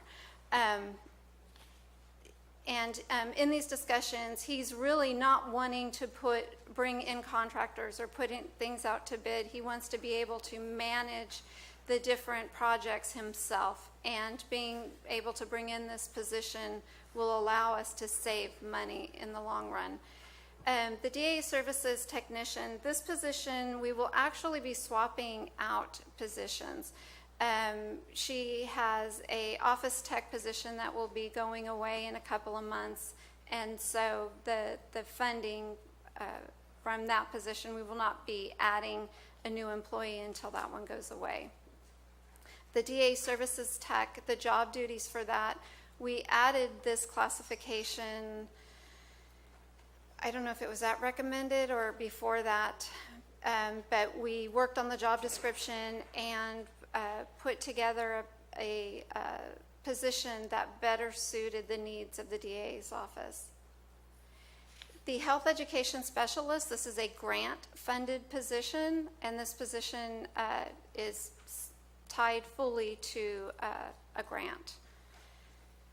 The assistant clerk recorder, like we discussed before, this is a succession plan. I know that in talking with our clerk recorder, she felt it was very important if something was to happen, she would have somebody in place that could take over. And then also there are certain duties, it's difficult to just have somebody in her office take over, because these are, most of her employees are SEIU members, and you can't just have them take over all of Diane's duties, because Diane is a confidential employee. And so this way it will fulfill a lot of her needs. In our reclassifications, and these are the areas that we've been working on, and several of these for many years. And the reclassification of the administrative analyst, this position will actually stay underfilled, but this allows for the CAO's office to be able to promote and not have to bring this position back to the board. The HR program assistant, changing that position to a, sorry, I lost my place there. Changing her to an HR program assistant from an office tech. I have a very small office. I only have 4 staff members, and I have a very big job. I don't think anybody realizes what goes through the HR office. Besides, everybody just thinks all we do is recruit. There are so many different things that we do, just from the leave management, besides all of the hiring process, the leave management, making sure everybody's new hire information gets in, all of their changes get in. I have to have a staff that is interchangeable. And by changing my office tech to an HR program assistant, I can cross-train her, and then I can move her into, I am currently losing my recruiter. She's moving on to our Health and Human Services department. And so this way I can move that person right into that position and hopefully not miss too much of a beat and keep the services up to all of the departments. We serve 18 departments. The office, changing the clerical 3s in public health to office technicians, we have had a revolving... Sorry, Judy, I put all the HHSA on one slide. and Okay. Yeah, my bad. Now And it's up. so our clerical, for HHSA, our clerical assistant to office tech, this position has been a revolving door. We have not been able to find a good fit for this position, and so we sat down and had a meeting with Linda Wynn and the HHSA director and tried to figure out what is going on there. And they're trying to put a round peg in a square hole. They really need somebody with a higher level of skill set than what we've been putting in there, and that's why they haven't been able to hold on to anyone. And so with getting in an office technician, I believe we will have a successful recruitment and get the right person in that position, and then we won't have the cost of turnover that we've had in that department. The administrative assistant to the Behavioral Health Administrator Services Manager. When I first came on board, I looked closely at the structure from the Health and Human Services Department, and we did not have a balance. When you looked at the Health and Human Services side, and then you looked at the behavioral health side, we did not have a true mid-manager level in the behavioral health side. And so that is what we're building here with adding the Behavioral Health Administrative Services Manager, the Supervising Case Manager, the Supervising Clinician, and the Supervising Alcohol Substance Abuse Counselor. This will give us the ability to have these positions on call. They will be able to truly manage at the mid-management level, which means they can be fully responsible for evaluations, and then taking some of that responsibility off of the director of mental health. And so it creates a structure that makes sense. They meet the FLSA requirements to be at the manager level. Their job duties meet the requirements. And then our eligibility worker 3 that is going to the county Veteran Services Officer.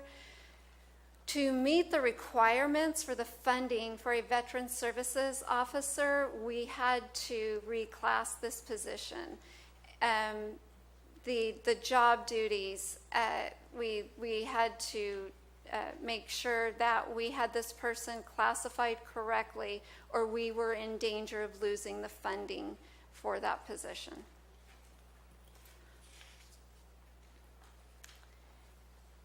Okay, so. And then I think the last of them was really county councils. I was going to say if maybe Megan wants to talk a little bit about her methodology, or unless you'd like Judy to.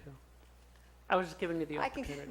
I know that Megan started down this road before I even started. So she's been working on doing a reorg in the county council's office for over 2 years now. And she was trying to put a structure in place that made sense in a succession plan, and then also to be able to move her people up and to hire in at levels that made sense.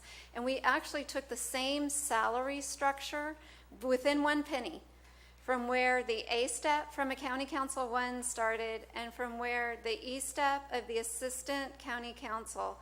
We fit all 4 steps in that salary structure, and I only went over by 1 penny. So I would just add that this is a long a long time coming. We've been looking at this as an option for quite a few years. And I'm looking at the long-term sustainability of the office and to ensure that we have staff that have upward mobility, that things are equal and fair within the series. We currently have a series of a deputy 1 and 2 and then an assistant position. What I would like to see is that the assistant position classification actually be removed for an increased deputy series. So it would be a deputy 1 through 4 series.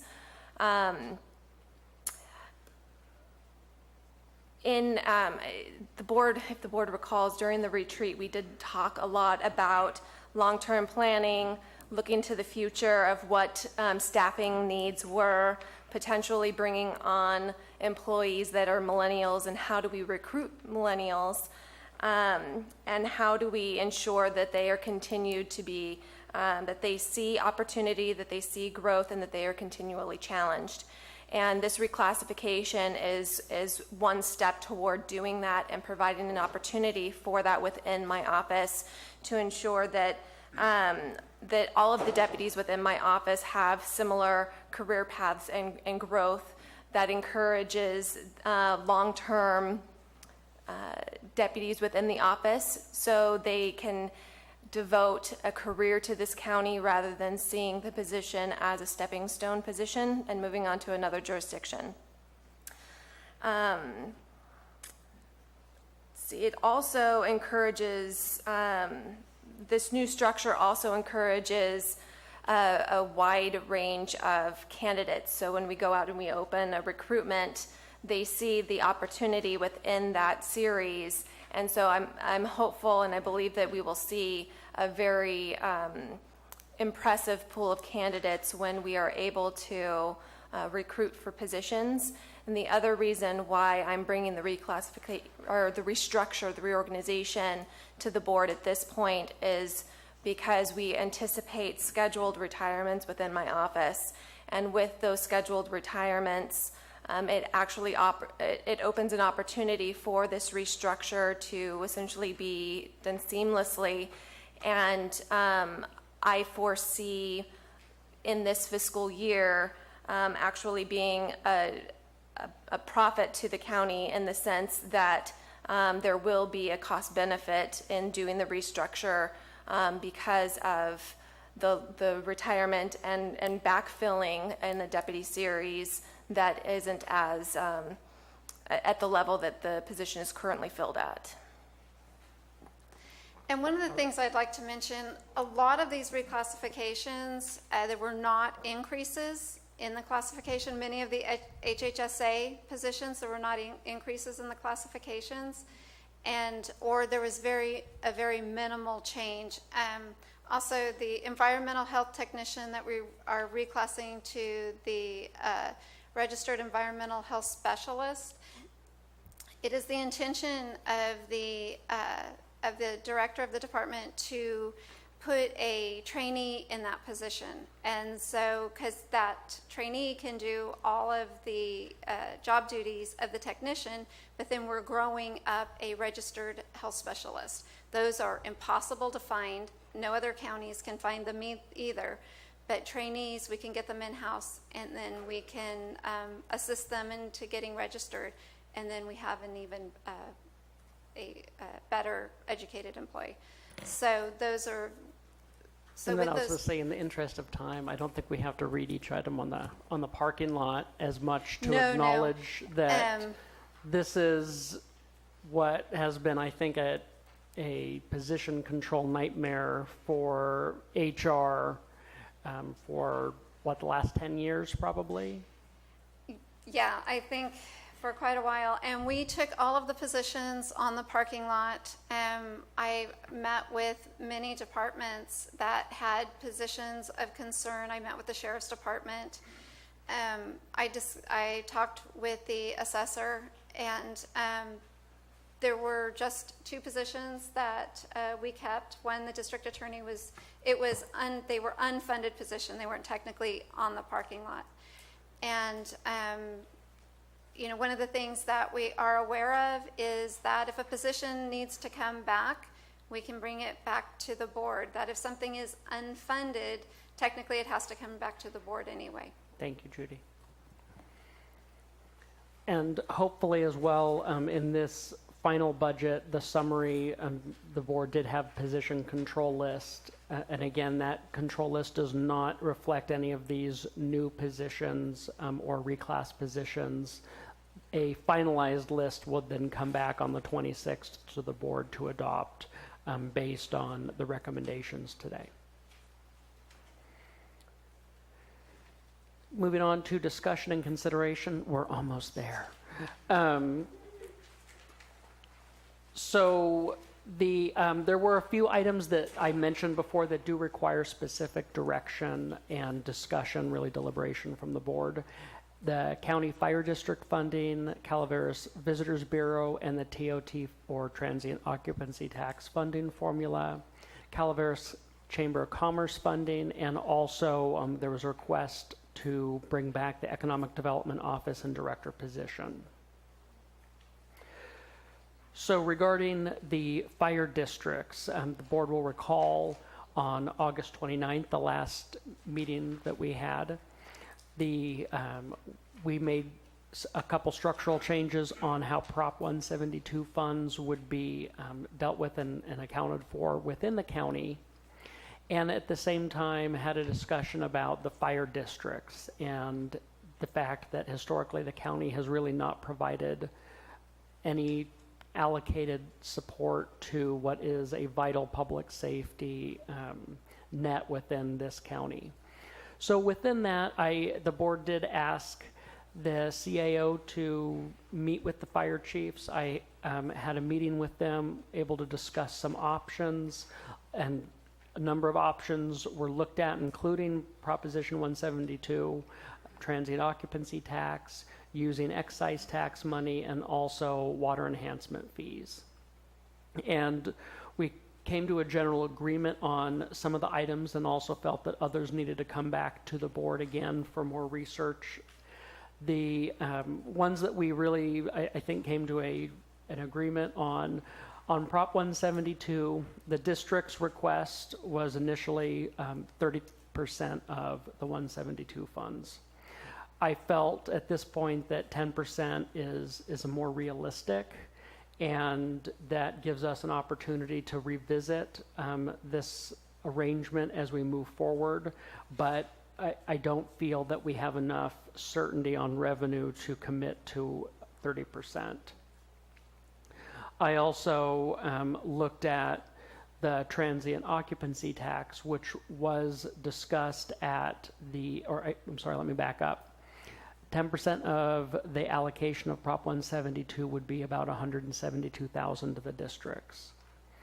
Then there was also a discussion at the 29th meeting briefly about looking at fire districts, and given that they're typically responding to tourists, visitors that are coming into the county, if they get in auto accidents, if they're have issues at the lake, if they're having a heart attack, any other types of thing, our fire districts are responding and providing the needed services.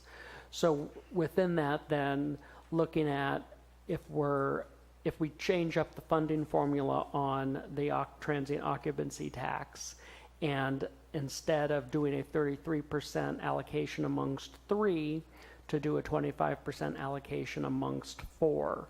And so that would generate roughly $150,688 to the fire districts. The combined recommendation on year 1 for the allocation would be $322,688, where I felt one on excise taxes, I felt was not a good source of revenue and not viewed at this point as an ongoing revenue source. We did talk about it as the potential for maybe capital projects, but we'd have to look specifically on what those projects might be. And my office is currently undertaking a full-scale research of the water enhancement fee, and we anticipate then additional meetings with the fire districts to come back with a recommendation to the board on those funds. The next item is transient occupancy tax in Calaveras Visitors Bureau. There is currently no agreement with the Visitors Bureau for the TOT allocation. It has been an informal agreement at the 33.33 or 1/3% of the TOT. In discussions with the Visitors Bureau, they were willing to continue the 1/3 allocation capped at the current 6% TOT rate. And then anything beyond the 6% would be viewed as a special allocation for projects that they would submit requests for, but would not be guaranteed. And so if we looked at that at the current 1/3 level, and based on our revenue tracking for TOT for 17-18, that would be about $198,908 to the Visitors Bureau.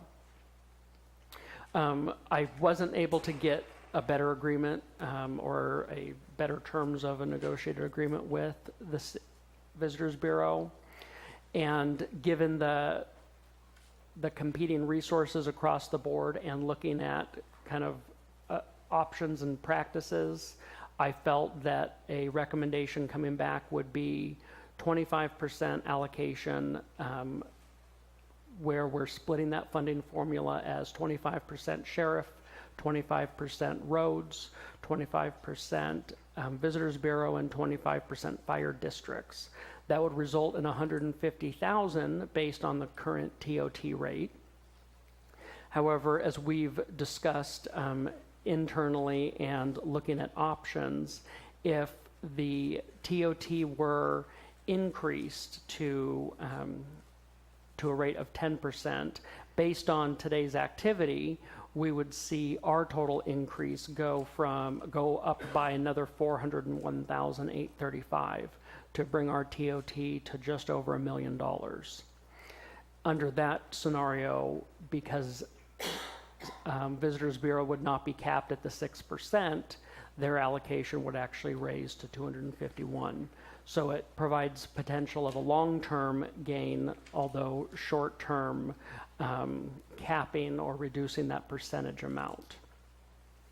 It is important to note, as has been pointed out by a couple board members, roughly the $150,000 that would be received under this 25% allocation is more than was budgeted for last year, 16-17, for the Visitors Bureau budget, which was $143,000. The scenario, the reason I bring this scenario forward as a recommendation, one, I felt that it was trying to find the best possible win for the organizations that are vying for the resources. Bringing us to 25% is also more consistent with what rate Angels Camp pays at 13%. If we're trying to become more aligned, and the challenge is, of course, Angels has far more hotels, far more beds that they're collecting the TOT on, so their dollars are larger, but percentage-wise, looking at that, those were really the main factors going into my recommendation. Next, Chamber of Commerce. The Chamber has requested consideration of some level of funding from the county, just based on the fact that, as we knew, we started as late as we did.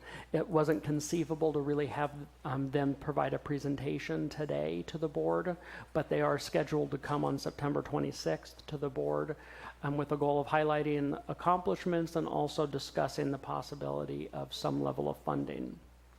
I think the opportunity here would be to better leverage the strengths of the chamber to continue the county's economic development efforts, and really try and not duplicate efforts for what the county would be doing versus what the chamber's doing versus what some of our job training organizations are doing. As I've kind of repeatedly tried to stress to our departments and also some of our community organizations, the more we combine and work together to leverage each individual strength, the better the ultimate outcomes are. As such, a placeholder has been put in the budget for $50,000, and if the board should decide to allocate those funds, then they would have that avenue. I must have been a slip on my part, call it a late night slip, but I did mean to put a slide in there going back to the fact that there was the request to revisit the Economic Development Office and Director position. And that request specifically was we approved that position in the recommended budget. We've been in the process of recruiting for it. There was some concern of cart before the horse. What is this position going to do? And does this need to be pulled back and reevaluated? So I was also asking for specific direction and guidance from the board on that so that we can either proceed with where we were at, which was getting interviews scheduled and a panel together, or if we need to put the brakes on. So lastly, and this will be fairly quick because a lot of this is a rehashing of what I said in recommended budget. Long term, we are still facing a number of challenges. The unfunded pension liabilities is clearly one of the largest on the horizon. We know that over the next 5 years, PERS costs are going to continue to go up significantly, and this is a problem felt by pretty much every single county in California, the state itself, and our school districts. Right now, we do have about $1.49 million that's in the payroll designated fund that will provide some relief on the burden to the general fund for really that year one. So that helps us through fiscal year 18-19 in regard to our PERS costs. So what that has done, or what that will do, is buy us a little more time to continue to make adjustments, but we've just bought a year, essentially, to move us to that fiscal year 2019-2020, where we're going to have to be proactively addressing how we want to manage these costs. The other pieces, of course, continue cost increases for our social services programs. We know in-home supportive services is going to continue to be on the forefront of the this governor, the next governor's radar. We, as noted before, have large disaster response and costs, and we're floating a lot of those costs. Reimbursement's going to be critical. We do have a high number of job classifications that are way outside of the pay averages, what we call out of parity positions, and we really need to have a phased and prioritized approach to begin to address those. Human Resources is working diligently on pulling that together. We anticipate to be bringing that back to the board for consideration and really planning, because this is a huge issue. A number of departments have continued to request that, as I noted in my budget. And our priority now, which is why I think it's important, Judy's note on our reclass positions this time. Anything that we were doing on a reclass was really low or no salary impact. We recognize that there are a lot of very critical items that are out there that need to be addressed that have potential high dollar amounts, but we need to have a very deliberate approach to address those. As we've continued to talk about, we still have our massive deferred maintenance costs. I think we really need to get our departments out of subpar buildings. I know Barbara will remind me all the time about having to jack up her trailer, and I'm sorry. And it is a significant priority. We really need to have a plan that meets everybody's needs and gets our departments out of some of these buildings that they're in. And as I pointed out with our designated fund piece, there are limited funds in the general fund to be able to expand and update those buildings. And really looking at how we do business and making significant changes to how we operate. That's examining our revenue and and enhance our revenue producing activities, as we talked about, ensuring effective, efficient cost recovery and cost allocation. That's looking at our ISFs, that's looking at our fee schedules. We're in the process of completely revamping countywide policy and procedures on how we handle reserves, capital projects, the budgeting priorities, formalizing policies and practices for purchasing, contracting, and procurement, and really a enhanced emphasis on principles of community and collaborative relationships. Collaboration, coordination of unifying goals where we're all working together, focusing on a culture of resolving challenges cooperatively, customer service focused and solution focused, all areas where we as government have not done as good of a job, and we need to really step up and start to align ourselves toward how we can be collaborative partners. And really the last item here is revisiting the fact that we need that long-term strategic business and management plan. We had those initial stages that were discussed and outlined for that foundation at the supervisor's workshop. The CAO and department head work group will meet later this month to now begin the process of summarizing that and bringing that back to the board for a recommendation. And this really I see as an imperative piece for the ongoing strategic alignment of operations across the entire county. So, closing, again, I would like to thank the board for their support, patience, my office staff, who I'm so happy to have additional office staff to assist this year. I feel much better and more comfortable with this budget document knowing that more eyes were looking at it. County auditor, controller, as always, I appreciate the information and resources. Human resources, risk management, and our department heads, fiscal staff within each of the departments, and our community partners who have been very supportive and wanting to come to the table and look for solutions, ways that we can help one another. So recommendation, obviously, we would then ask the board to go ahead and conduct the public hearing part, garner input, feedback, provide direction on any changes for the final budget, which would include allocation of community organizations, reviewing the personnel and expenditure requests. And then on September 26th, at the conclusion of the public hearing, we'd be bringing back and asking the board to adopt the final budget with adjustments, position change resolution, and then capital asset resolution, special district designated fund resolutions, and as Mr. Krovitz noted, adopting the SB1 project request list that, while not encapsulated within the budget document, is a critical piece for our moving forward and really attracting those SB1 funds. And that's it. Ladies and gentlemen, a lot of information here to digest. And consensus of the board, we're going to be here to get this done today. So I'm going to take a short 10-minute break. I want folks to get up and stretch. Take your caps on. Information. Oh, hello. I want to inform, thank you. I want to inform everybody that we're going to take a short 10-minute break. Digest this information. Be prepared to address your concerns through the public speaking portion of this, and that'll happen after discussion of the board on the information we just presented, or CAO let's present it. We'll be back in 10 minutes.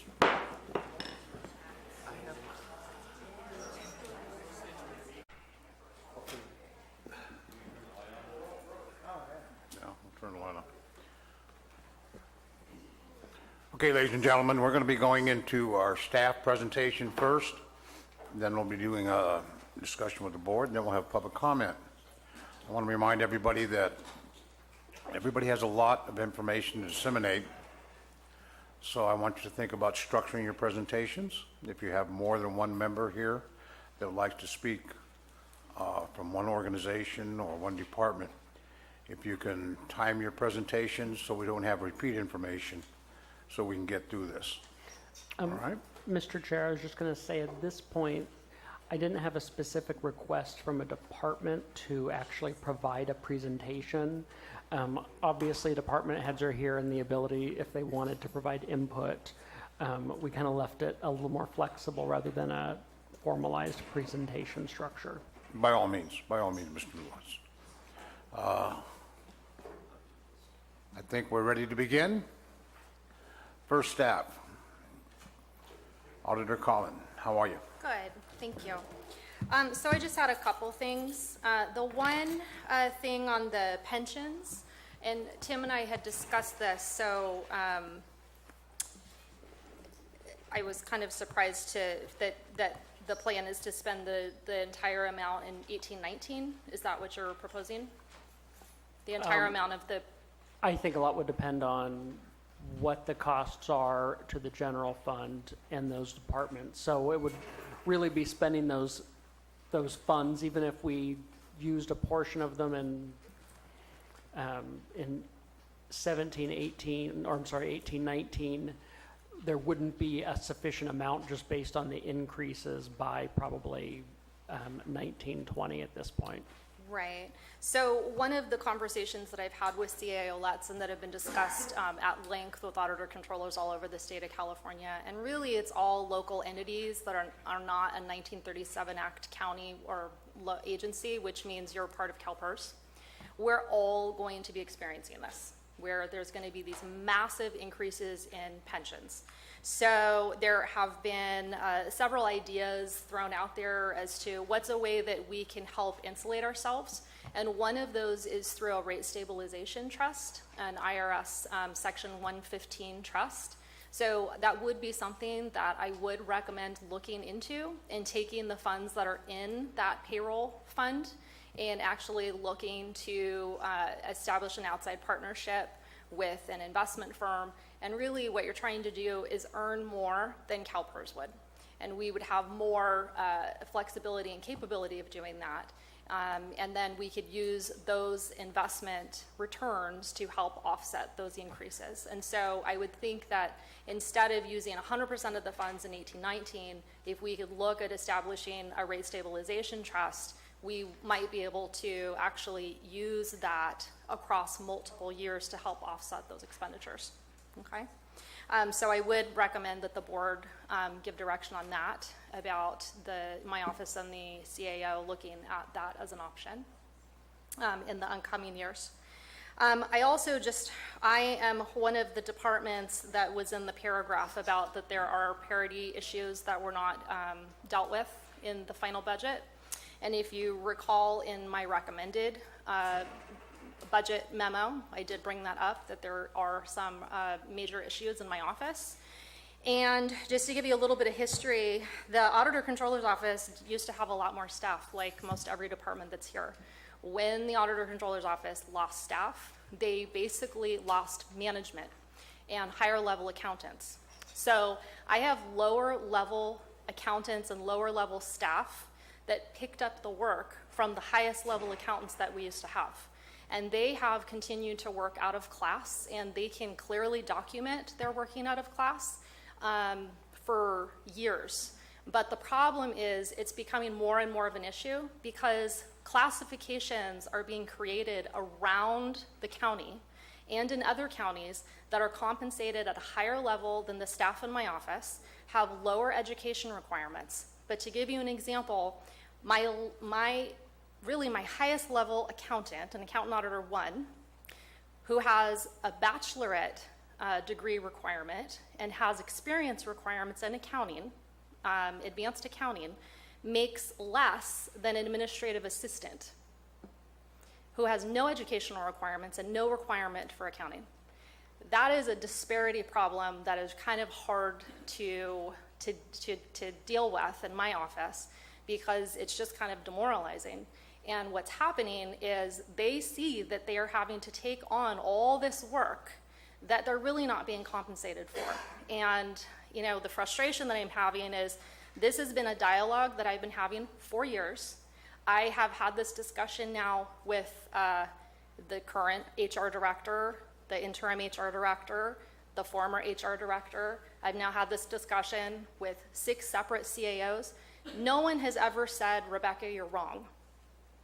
They have just said, well, we don't have the money, or we need to wait, we need to look at it. Well, now it's, my staff is just kind of, they're done. And so at this point, we're looking at grievances that are going to be filed, which I think was really unfair to put my staff in that position where this is their only option, because they were trying to work with the county, and we've been trying to get this rectified.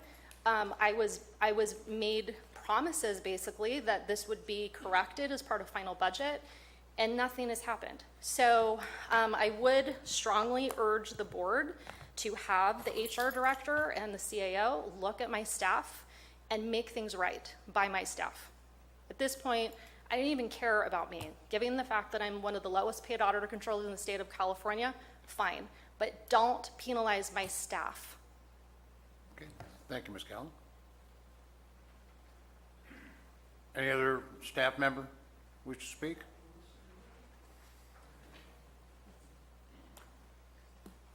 Seeing none, we'll bring it to the board.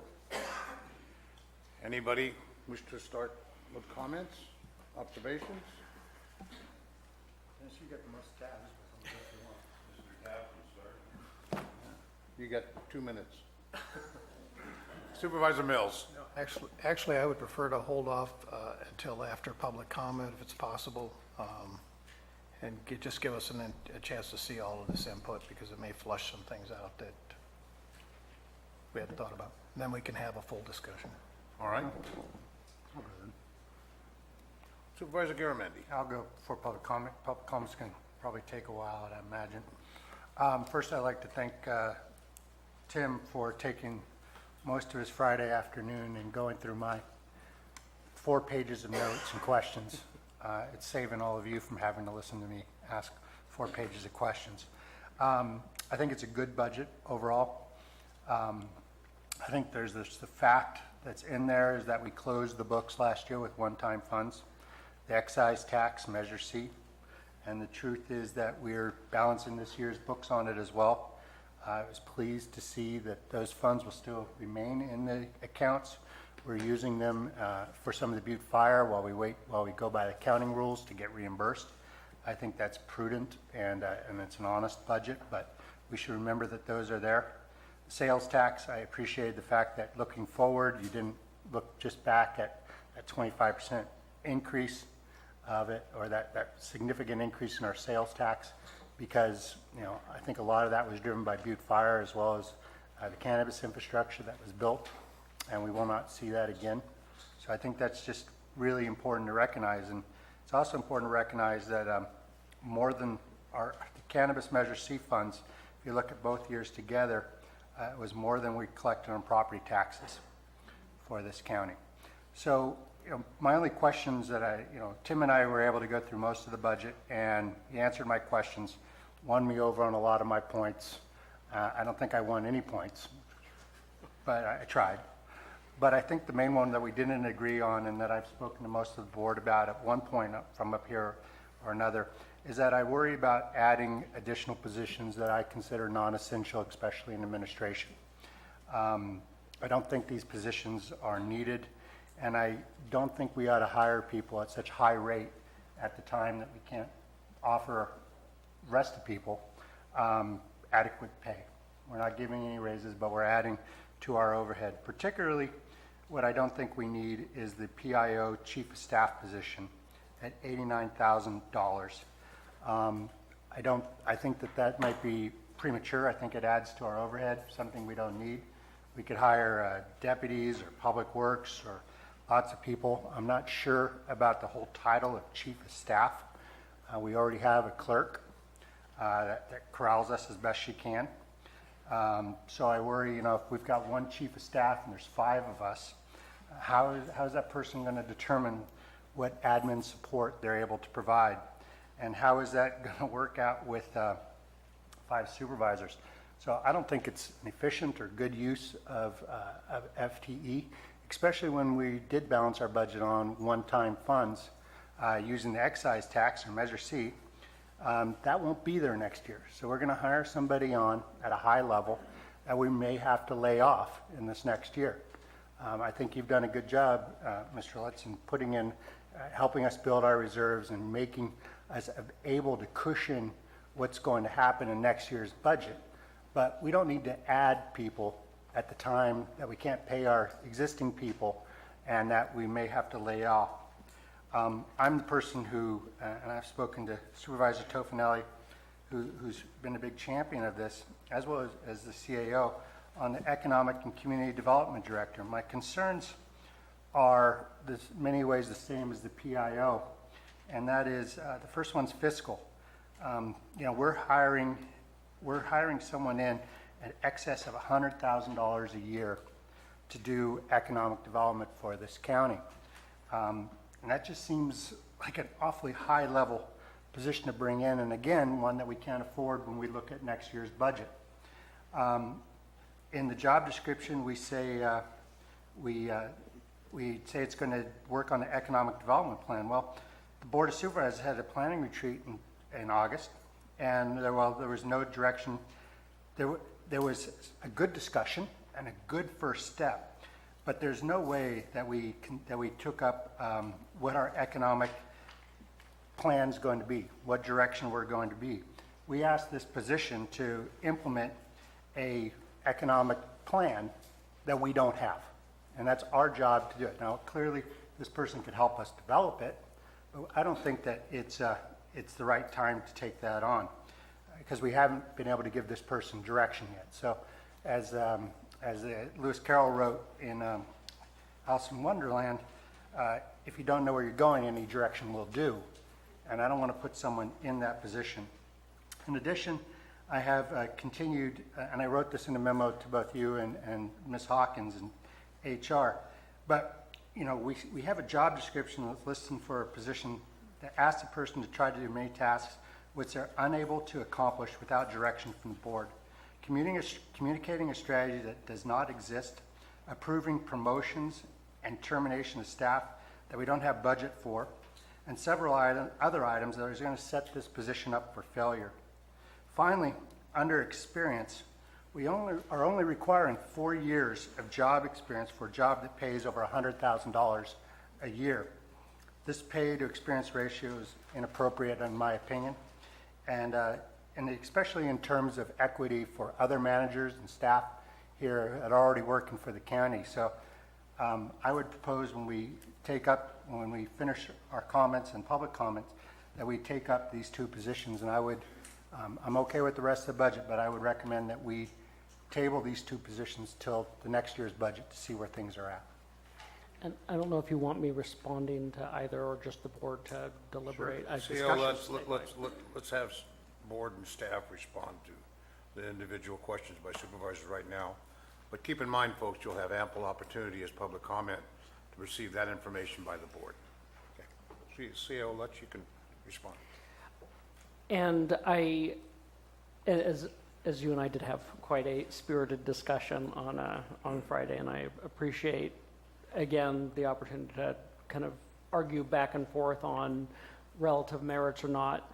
On the face of it, I completely agree with you in terms of, from a conservative budget standpoint, adding positions is always a risk. You try and identify where you think those needs are. I think I've shared with you previously, and I'm sure Supervisor Tofinelli will have a lot of additional comments. In terms of the Economic Development Director, economic development is such a long-term benefit that the longer you wait, the longer it takes to derive the benefit from it. I think that it's beneficial in a lot of ways to have a person come in to help develop that plan, because ideally you're bringing in somebody who has the expertise to be able to help shape and craft a local plan. I know locally there are some resources available that are more than interested and willing to work with that person in that office to make this successful. I had a really productive meeting with Larry Cope, with Stacy Johnson, again, to discuss how economic development has worked in Tuolumne, what we would want to make sure that this person would come in and succeed at if they were to come here. And I think economic development, as you pointed out, can be really broad. And this is less about trying to get the Costco here, because that's not going to happen anytime in the even foreseeable far future.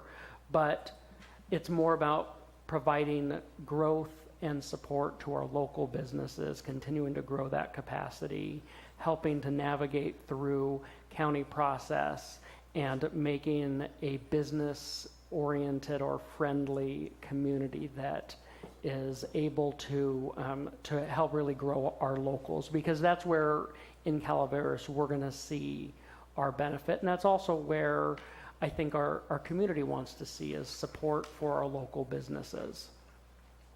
In regard to the PIO, and obviously if I had to say prioritizing, I would say economic development needs to be the priority of those two positions that we're talking about. And I shared that the challenge for me on the PIO is a couple-fold. We don't have a countywide PIO at this point.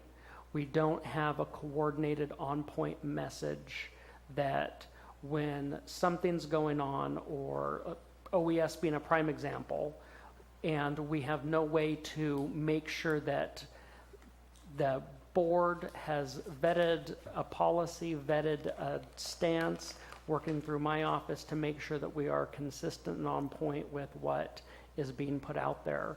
But also there's the public relations piece. Our community has voiced concern over wanting more information. This is the type of person that could be out there highlighting what we're doing within our community, soliciting feedback at our community events. The board, it's amazing to me how many different meetings, how many different events, how many different task force this board is on. And it makes it difficult sometimes because you have a conflict where you have a commitment here, but there's this other important event that you really need information taken back from. This presents an opportunity for somebody to also provide that information. And when people come here during the week, they would have an on-site presence, work with the public coming in, having questions, concerns, and then working with the departments to get those questions and concerns resolved. Often when the board's saying, we're coming to the CAO, which is fine, but what it does is it also provides somebody who can continue to follow up with those departments at any staff level and provide reports back to the board. I based it more or less on what is a pretty common model, and that's not to say that gives it legitimacy in terms of does it work in Calaveras, but I do think when we start to look at how we need to evolve as a community and how we want to make sure that we're getting the right information to the right places, this position becomes key. As we expand our internship program, where we're targeting both high schools and colleges, I see this as a great opportunity to be able to run some interns through the board office to provide support to the board members, learn kind of the inner workings of government, but you need somebody to be able to really watch them provide that guidance and mentorship. So I do, as I said on Friday, I completely understand from a fiscal prudence standpoint, this is a risk. And I hope I conveyed that in the memo as well, that I recognize that the risk and outlined my feelings or rationale for why I think it's a good risk to take, but I also respect the board's decision on which direction they would like to see the county go. Thank you, Ciola. Any other board member wish to comment at this time, or we're going to reserve our time till after public comment? All right? I have a quick note before we do go into public comment. I share both positions of CAO Lutz and also Supervisor Garamendi, but I have to prioritize in a different manner. I think this county has not been able to provide a proper compensation package for our existing employees. I agree with Auditor Callan that we have been on that low end of the pole, if you will. And I think we need to face the music and start taking care of our own a little bit, and that means our employees, that means our department heads. But we can't do it just by writing a check. I think we have to do it wisely. We can't do it overnight, but we have to start that journey, and we haven't done that.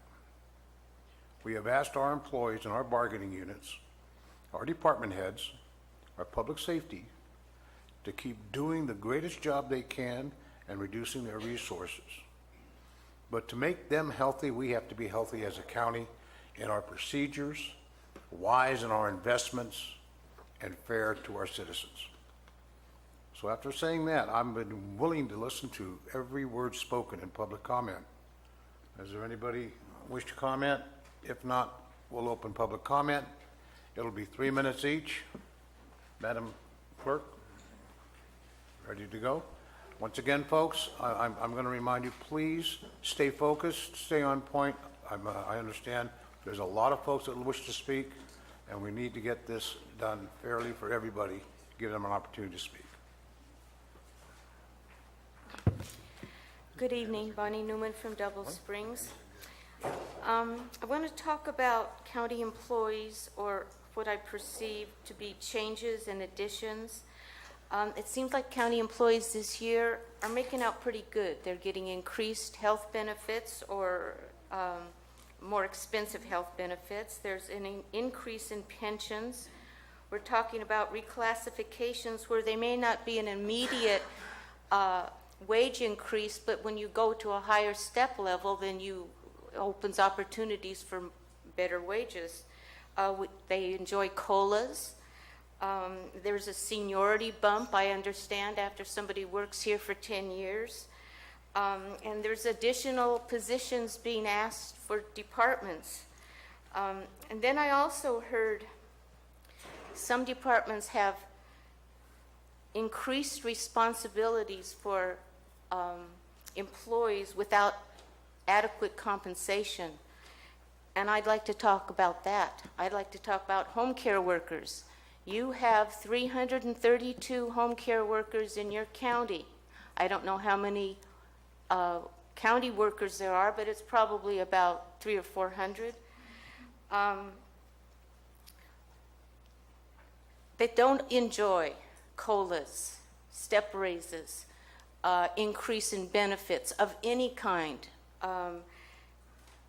And I noticed that in the budget, there was not any reference to the fact that there are no contract negotiations going on in SEIU 2015, but there may be. And as we have been stuck in a rut since 2011 without contracts being renegotiated, we've really been falling further and further behind. In addition to not getting pay raises, the program also had an 8% cut to services 3 years ago. Then there was a 7% cut to services. So not only are the employees getting the short change of all these actions, but the consumers, the patients, the people that are the least likely to be able to ever stand up for themselves, they're getting the short end of the stick too. And then I just like to, for some of you that may not have been around or may have forgotten, a few years back, time's running short, the past leaders, County Administrative Office, Board of Supervisors, all volunteered 10% of their wages in order to balance the budget. I think that was 3 or 4 years ago. But that's one way to help deal with some of the shortfalls. Thank you. You're welcome. Good afternoon, everybody. Lisa Walton, Calaveras Visitors Bureau.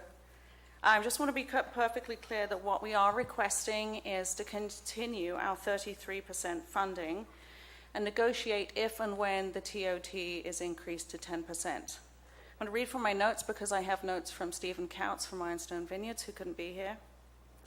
He wanted me to be sure to remind you that the TOT tax is generated by tourism in the form of a tax on lodging. Currently, a third of those funds go back into marketing tourism to ensure a continued growth in tourism resulting in greater lodging bookings, resulting in more TOT for the general fund. It's a cycle that's created a consistently upward growth in TOT revenues for the county in the last 5 years, actually beginning the year before the Butte fire. We are concerned about interrupting the momentum. Decreasing the marketing will result in lower lodging bookings and will generate less money for the county. Let's remember the county does nothing to earn this money. It's free money earned on the back of the tourism industry. And we're extremely careful with the funding that we receive. We make every penny count. Our marketing plans are informed by best industry practices and our significant involvement with regional tourism marketing organizations and Visit California. And we are publicly accountable. All of our financial reports are available upon request, and we have 3 levels of oversight.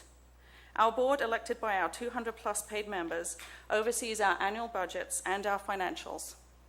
An outside accounting firm, Tribble & Ayala, generates our monthly reports, and we undergo a full audit by the accounting firm of Wheeler & Egger on odd number years and a financial review on even number years. The level of oversight is top-notch.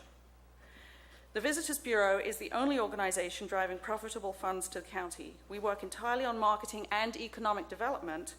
In the absence of a functioning Economic Development Commission in the county, the Visitors Bureau stepped up to fill that void over the last 10 to 15 years.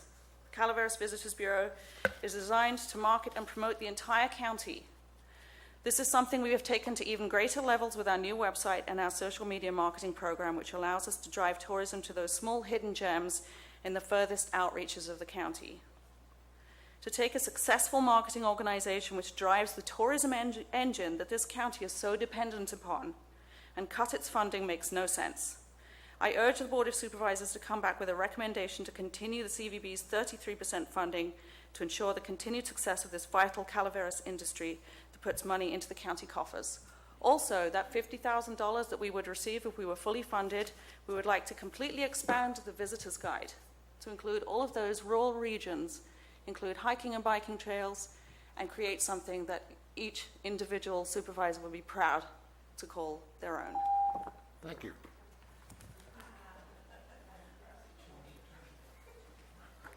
Good afternoon, gentlemen. Bill Wilson, District 1. An 8.6% increase in property values. Gee, Measure C didn't decrease property values in Calaveras County, now did it? Seems that it went up. Also, we have an excise tax that admittedly this board is spending. We're only going to collect one installment from a voter-approved tax measure because 3 of you gentlemen say regulation be damned. We want a ban. Good for you. I think that's a great idea. I want to go along with, we spent $981,000 on cannabis regulation, non-urgency ordinance costs, and urgency ordinance costs. What were the costs to the urgency ordinance, and what were the costs to non-urgency ordinance? We still have a few $1 million left over from those Measure C funds that we only want to collect one time. Just once, not twice. We're going to double that money. December, if you don't ban, correct? Isn't that true? Double. Mr. Mills, you said, oh, I don't think they'll ever pay more than $200,000 of that money. Point of order here. Excuse me. Point of order. Okay. Give him his time back. What's your point of order, Mr. Mills? I'm not on the agenda, sir. Okay, excuse me. We have a lot of people that aren't getting raises. Why is that? We don't have any money coming in, but we're going to kill $14 million in taxes that have been paid to this county. For what? to be able to legally cultivate cannabis in this county. We also have an increase in taxes, excise taxes, sales taxes. We can't explain where that 24% increase came from. I can explain it to you. It came from Calaveras County, Calaveras Garden Supply, sales tax. Every item that we buy there is taxed. Every dollar we spend in this county, we could go away, $350 million. We could go away. What are you going to use to pay your employees then and balance your budget? I think you need to reconsider your stance here, gentlemen, really. Thank you.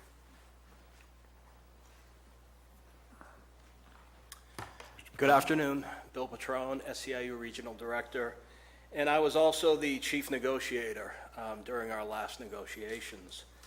And I agree with the auditor, surprisingly, and I agree with Supervisor Oliveira that, yes, the employees, they're doing the work of 2 and 3 people.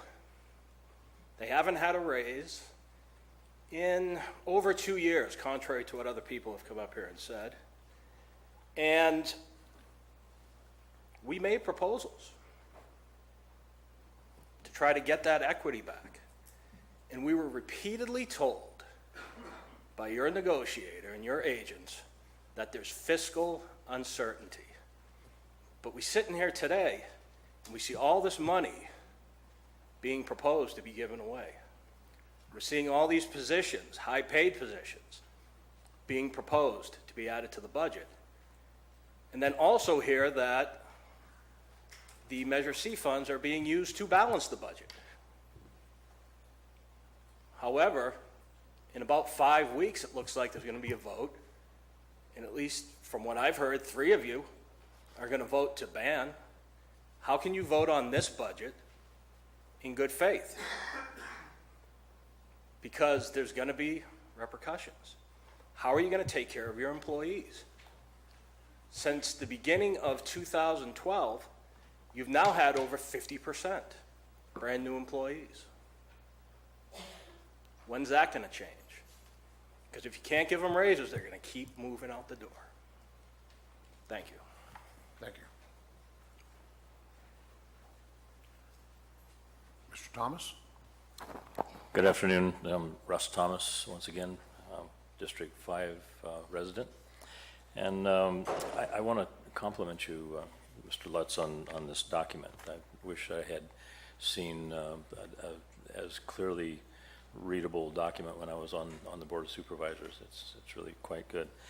One thing that I need to sort of point a finger at, though, is this accounting peculiarity about not being able to recognize that $5 million is going to soon come back into the budget.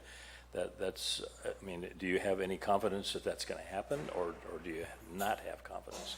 I mean, maybe you can't answer that, but I would say that if the board has confidence that that $5 million is going to come back in, then that substantially changes, in my mind, if I was sitting there like I used to sit there, would change my sense of anxiety about approving a $50,000 continued funding for the Visitors Bureau. I have always been an advocate of the TOT, increasing the TOT, and I think that the Visitors Bureau is doing a remarkable job of bringing money into the county and increasing percentages year upon year, despite the fact that the TOT remains at 6%. When I was on the board, I did a little field trip down to Mariposa County. I would recommend that all of you go to Mariposa County one by one, and you'll realize that their whole county operation is funded by the TOT tax, the taxes and the revenues that are generated by the people that visit there as a result of the advertising, the promotion that is done for Mariposa County, likewise in Tuolumne County. I think that our group does a proportionally a far better job on the limited resources that we have given them over the years than Tuolumne does. I understand that their Visitors Bureau is funded about $1 million a year as opposed to what they have requested, and I think have every right to expect to have it continue. So anyway, that's just in a nutshell, that's what I would like to have you to just think about is if the $5 million was back in the general fund right now, would there be such a dire approach to a number of these things, particularly the TOT or the Visitors Bureau? If you want to give $50,000 to the Chamber of Commerce, fine. I would really just give you a specific request to reconsider dropping the funding to the Visitors Bureau. Thank you, Mr. Thomas. I can, Mr. Thomas, 4. District 4. You were supervisor in 5, sir. Ms. Callen, I'm going to have I public used to be. speaking, and then you can answer those. I was going to answer Mr. Thomas's question. No, I want to hear from public. We'll write notes and then we'll okay. answer it. Staff will answer everybody's questions, hopefully. So I'm going to ask staff to take copious notes. Good evening, Mr. Chair and members of the board. My name is Jason Robitel, Fire Chief with Calaveras Consolidated Fire, also a member of the Calaveras County Fire Chiefs Association. We want to start off on behalf of all the fire chiefs as commending our CAO, Mr. Lutz, and it seems like we've been calling the county for years, and this year he answered. And we've had a healthy conversation, and not only understanding the position we have as fire districts in the county and the struggles that we have had to augment, especially with finances, to augment our mission and our vision with our respected fire districts. But this new funding stream with Prop 172 and channeling it, last board meeting where you've created that account that will give us annual allotments, will have a great impact on the services that we provide. In reference to TOT, I can understand the sentiments of the Visitors Bureau when you're losing funding, but when the way we see it is some of the lakes that I service, we've had 3 drownings at one lake this year. I can count several drownings over the last decade. So it's not only those services, but making sure those visitors have a great response and experience when they come to Calaveras. There's many that we show directions on how to get to hospitals because they come up here and they're unaware of their surroundings. And also, we're seeing my district specifically an increase of 300 calls this year. A large amount is that our lakes are full. There's a lot of people that are coming, but 30% of my call volume overlaps, meaning we're dealing with one emergency when the second comes in. So these visitors aren't only, we're servicing them, but they in reality are diluting the service to our the citizens that we serve in our community. So I think this is a great use of TOT, and we support it, and thank you for everything you have done, and appreciate once again this document and the conversations that we've had. Thank you. Thank you, Chief. Hello, Sandy Price. I am the office manager at the Calaveras Visitors Bureau, but I'm not here to talk to you about the CVB so much as my perspective of running Bear Valley Snowmobile for the last 10 years with my family. And even in the last 5 years of drought that we had to deal with, we always paid our dues to the CVB. We didn't pay 24% less, which is what is being proposed here, cutting back our funding. We paid the full amount because we knew that amount was going to be used towards driving marketing. Marketing is one of the hardest things. I suspect some of you guys have small business backgrounds, but that is like the hardest thing for a small business to wrap its arms around. The CVB, that's all we do is marketing. To cut back that marketing and to cut back on that momentum that we've been building is tough for us to swallow. I get it. You guys have to balance what you need to do here. I also get that. We're running a staff of 4 to 5 people. We're all part-time except for Lisa. Every one of us is underpaid. Rebecca, I get it. You know, but we make it work. So that money is being very well spent. Lisa highlighted how well we're audited. We're more than happy to open the discussions with you guys. We are part of the economic development engine of this county. If you cut back on that funding, you're cutting back on that engine. It's one of the most important economic engines. There's room for improvement on the language, I think, between our different organizations. We are very open to that. Lisa's extremely open to that. So again, I ask you guys, please do not cut back on the funding. Keep it at 33%. We can talk later if you feel the money's too much, but keep us where we're at right now. We have so many great plans in the works for that money.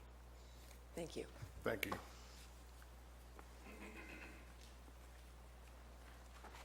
Julie McManus. I'm a loud talker to begin with, so I'll have to be careful. okay.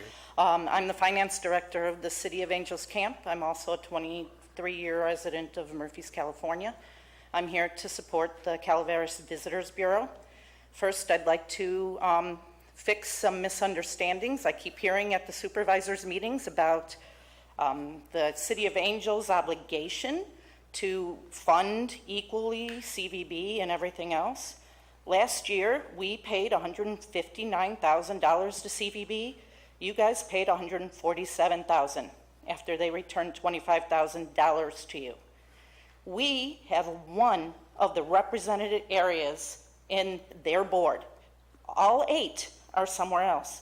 Even if you give us 1.5 more areas of influence, being the fairgrounds and Murphy's, that would still only be 27% of the obligation is what we benefit from. Not to mention that, give me a second, we had the Visitors Bureau come back at us and tell us how much is the impact, what do they spend on Angels Camp things? And they included the fairgrounds and some other things that questionably was kind of a liberal estimate. They came back and said they spent $72,000 on this year's budget for us. That means that we are subsidizing the other areas by somewhere between $45,000 and $80,000.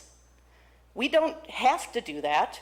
We're doing that because I can only assess from the city council that they value tourism.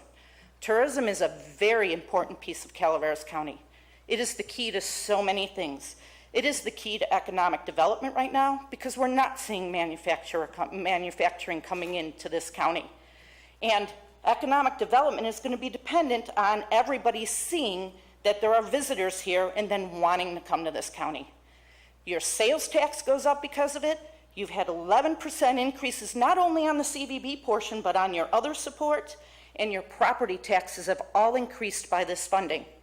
I implore you to keep that vehicle going, because if the City of Angels has to come back and say, wait a minute, put our funds to our area, this whole county is going to be in trouble. Thank you.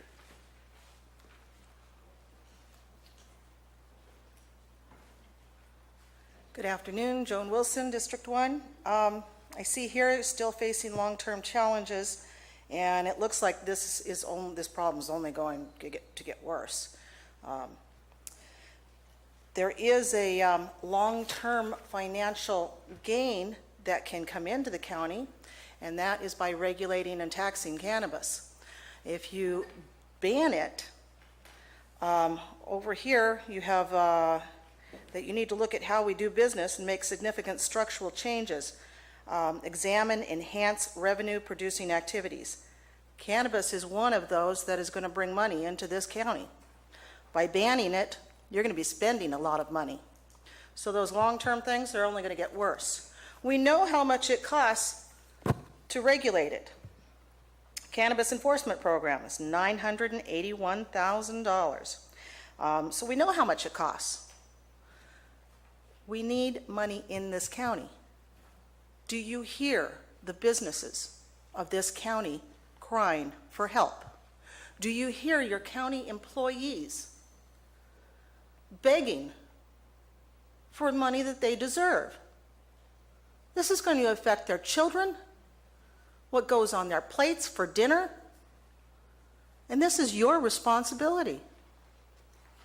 I hope you gentlemen do take it seriously and do want to bring funds into this county and not chase them away. Thank you. Thank you. Good afternoon, Ms. Underhill. I always say, third time's a charm, and I certainly hope so. Bertha Underhill, and I'm an Ebbets Pass resident. And you've heard me over the years come up and talk about tourism, because when I first came into the county, I got a job working with the Resource Connection, putting in a sexual assault program. Then I thought to myself, why don't I do something that I would really enjoy? So I went into the tourism field. I went and I worked over in Tuolumne County, and I also worked for the Calaveras Visitors Bureau. And the focus has always been there. Bring these tourists to Calaveras County. Show them what a beautiful county we have. There are so many things to do here. They need money. They need money to market, because they don't just market locally. They go statewide. They go all of California. They go all over the United States. They even go into Europe. We have to.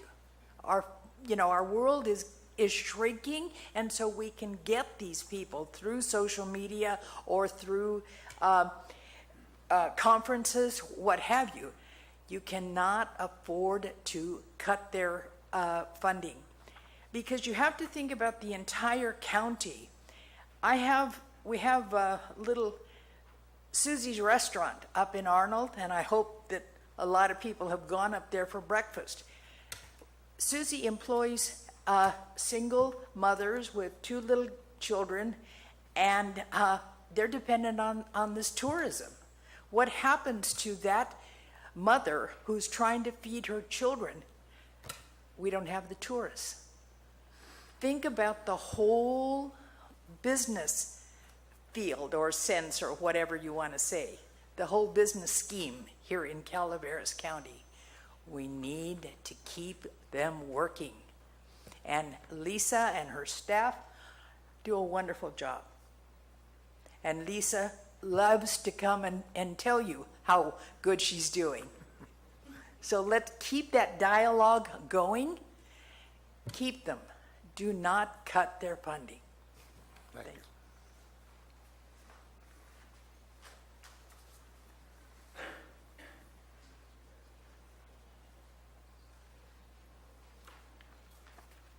Good morning, Prapana Randall Smith, District 3. There's 2 points I'd like to bring up in relation to the budget, and I'm passing out to you my chart. This is an updated chart from what I shared with you last time. You can look at last time as sort of like a primer, so you would know how to read this chart. And these numbers are based on actual numbers as to how many people paid into the $7 million of Measure C tax. And that number, according to the tax collector, is 528. So 528 entities paid in $7 million. Now, if you look at the chart up above, I have it at 14, because if you pass regulations, you're going to collect $7 million in December and another $7 million in June. And I realize that right now the direction of the board is towards a ban, but I would like to ask that the board keep open the possibility of collecting this $14 million. I know the budget will be completed before you consider what to do with cannabis, but keep the idea open. Maybe there's a way to collect the money that we know is there. It's there. Don't leave it on the table. And so to that end, I have a request. I made the request earlier today, and I would like to request that you direct County Council to bring before the Planning Commission, when they hear this issue, a regulation ordinance as well as the ban. It is not unusual for a judicial body to consider 2 competing measures. It's happened before many times. I asked a former supervisor about it just this today, and I was told it happens all the time. So I'm asking, I'm pleading with you, How about a poll of the board? Let's put a regulation package on the table so we can have a real conversation about this issue. Going straight towards a ban without considering anything else, that's shutting out a lot of voices and a lot of important information that needs to be considered. Now, I'll also point out that in this chart, I share with you what things could look like under the EIR, and that's the box that's directly below the average table. And I just want to close with one more point that I make in my final paragraph in my letter I wrote to you that has this attached spreadsheet. And that is, I like to remind people that when the urgency ordinance was being considered last year, many people said that maybe 250 or 300 growers would register their gardens. I thought it could be as much as 400, and I kept myself quiet because I thought, oh, everyone's going to accuse me of inflating the numbers. Turned out to be over 700. When Measure C was being considered for the ballot, everyone was saying 5 million. I thought 10. Turned out to be 14. So my point is, all the estimates up to this date have always tended to underestimate the productive capacity of the cannabis industry in this county. Thank you so much.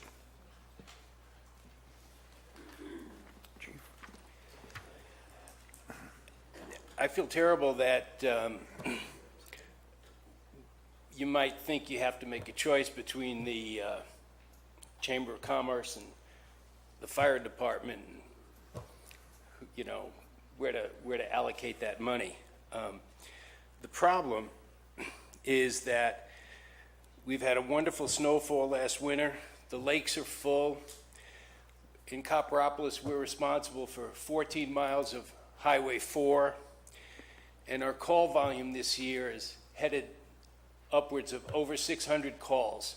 It's a 44% increase over last year. Our resources are challenged. We can't meet the needs of increased capacity unless we get help. We need financial resources so we can have better ambulances, more people, better equipment. As the county grows and the population increases and more people come up to visit, that's all wonderful.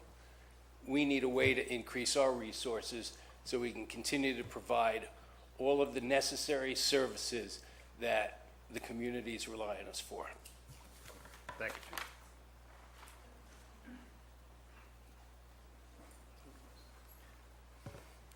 Oh, it's going to go automatically. There you go. There we go. Good afternoon. I'm Steve Fairchild. I'm not asking you for anything. A few weeks ago, we were discussing the transit occupancy tax, the TOT, and there seemed to be a lack of information about the early days and how it came about. And so sometime at 6 o'clock this morning, I got up, drank a lot of coffee and some eggs and sausage and more coffee, and about the fourth cup I was able to finish this thing. And I do have copies for every 5 copies here, or 6, if you would like it to look at it. It gives you a kind of a history of what went on, which might give you some background as to what's still going on. And I don't know if that's proper for me to give it to you guys. You can give it to the clerk, Steve.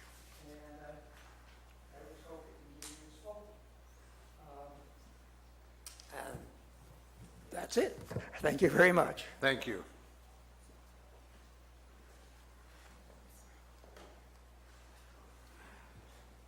Oh, you're doing it for me. It goes on automatically. That's awesome. She's got the button. I'm Jennifer, District 2. I hear so much conversation of benefits of marijuana and its income. All I see is the detriment. There's the possibility of more information coming out in the statewide that Calaveras County is now becoming the biggest grower in the state.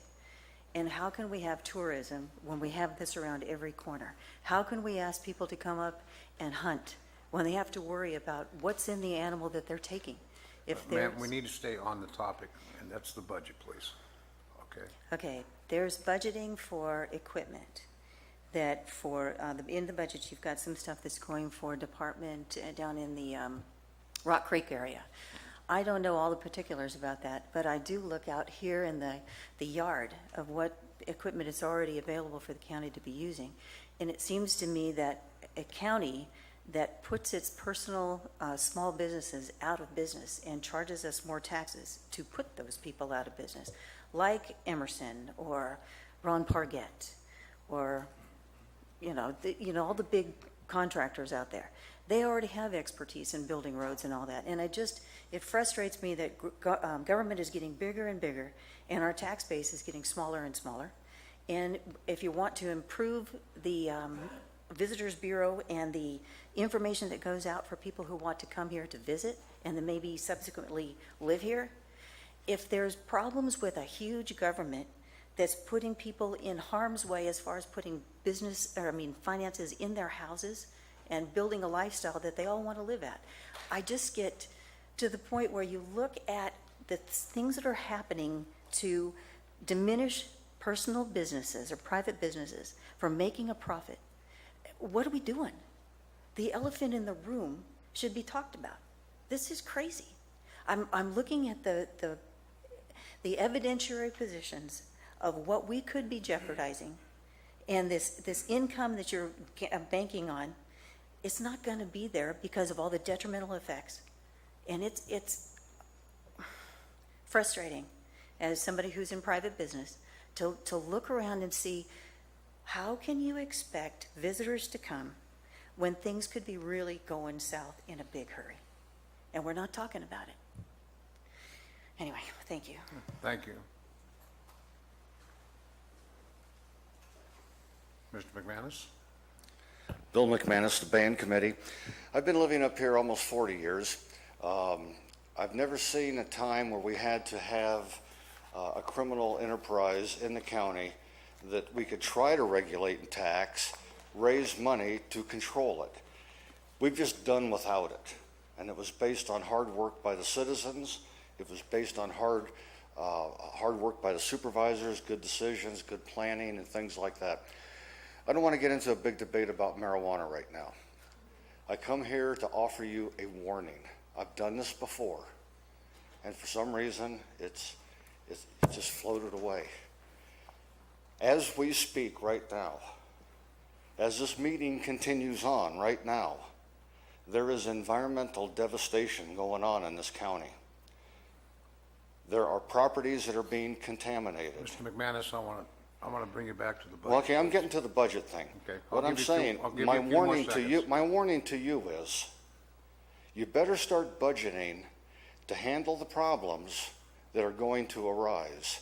One suggestion I have for you, instead of buying a front end loader through the budget, maybe you buy a mobile lab that can go out and start assessing these sites, and in the budgetary sense, you can start saving money perhaps through employees not becoming exposed to contaminants on sites, which is going to have a budgetary impact. Got it? Yeah, I got it. Good. I'm still on topic. This is costing the county money, and it's going to cost the county even more. You have a chance to start nibbling away at this, start reducing the liability this county faces, and that will equate to more dollars left in your budget to do the things that counties are supposed to do, like improve parks, streets, bridges, whatever, and not have to worry about something destroying our county that now we have to come up with the money to replace it or fix it or smooth it over. That's good budgeting. It's planning ahead for what you know is coming. Don't spend the money now because you think it's always going to be there, because it may not. Don't plan on everybody doing what they're supposed to do in the future, because they may not. Budgets have to have some flexibility in it. They have to be a little bit resilient. They have to be a little bit bulletproof. And that's what a smart board would do right now. Say, let's see what our potential liabilities might be. Let's plan for it so we're not surprised or having to spend reserve money to balance the budget, or looking for something that's not out there, or all of a sudden having to cut services or employees. Let's do it the smart way. You've got a chance to start doing that right now. Just be patient and take your time. Thank you. Thank you.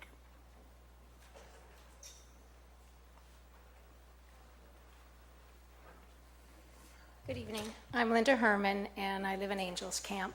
I'm on the city council, but I'm not speaking for the city council. I just thought I would share, I am speaking about Calaveras Visitors Bureau and my support for it from a personal experience. When my family was first looking for a place to live up in the foothills, we looked at the Go Calaveras site as part of our research, right? And so then we looked at Jamestown and Sonora, and then finally landed in Angels Camp. As a result of being in Angels Camp, then one of my sons was looking into starting a business and getting out of the high tech. So he went to Copperopolis and started a shop there in Copperopolis, an ice cream store. And actually what happened is my younger son said, hey, in Angels Camp, there's no ice cream and there's no donut shop. Maybe someone in our family should start that. So we rushed up one time and looked at all these stores and got all excited and then sort of dropped it. And so we moved up there, and then my son started the ice cream shop in Copperopolis. So then he's been working hard and doing fine. And now what happened was I was going to the CVB many times to talk to Lisa and ask her what's good here. And she kept saying, oh, we need ice cream in Angels Camp. And as a result of thinking about that, and she was very helpful, she helped to get together with Dak and my two sons now, who were looking into getting an ice cream shop in Angels Camp. So now just recently they signed the lease, but actually Lisa helped us get in touch, talk to Debbie Ponte. In other words, economic development, she was putting us together with a need from the community to help us. So, and she's also puts together people with the Chamber of Commerce. I know that the economic development is a big part of what they do, okay? So then as a result now, we're going to have an ice cream shop in Angels Camp and in Copper. And really I have to say it all started kind of with Go Calaveras and with talking to Lisa. And it was such an encouragement that we got. It was so personal.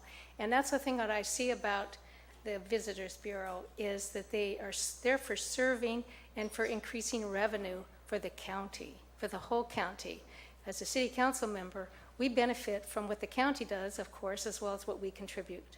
But you also benefit from us because we contribute a lot, right? And we want to keep that kind of relationship going where we work as a team and as partners, not in conflict with each other, saying, well, wait a minute, we give more, so we want to take more. You don't want to do that. We work together, and I really think you should reinstate that money. Thank you.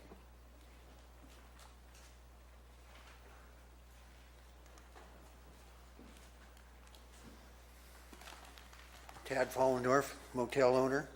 I want to express the need to continue what has been set up prior for the 33%. The more money that comes in, the more it is shared. You have 67% you can share with the fire departments, the police department. You can use your sales tax for those as well, but I don't see that it's a benefit at all to be taken away from businesses that are generating the money that you are trying to hand out. I could say a lot more. Most of it's already been said or spoken of. Lisa and her team have done a great job. People before her have built it up over the years. It's been political. We've never been at, as he said, a contract at the 33%. It's been a hopeful given that we have to come here every year and actually beg for it. It would be nice to have it more permanent, and I think the motel people would support that if something was presented. It's been presented before, but to cut the benefit to the promotion and the growth of the county is not in the best interest of either the city or the county. The counties, if you go by population proportion, the county gives very little. The city does spend a lot of money of the TOT tax that they get on their museum and all. The county spends $30,000 and has the historical society supporting the manning and taking care of it, and there's some benefits that you could trade back and forth, but I don't think you should be comparing exactly what the city does and what the county does, because you would never end an argument, actually. So, anyway, I thank you very much. Thank you.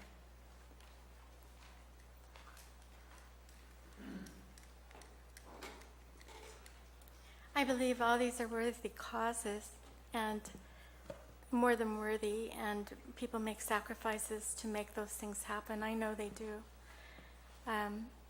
From my standpoint, on the sheriff's budget, $300,000 was to help eradicate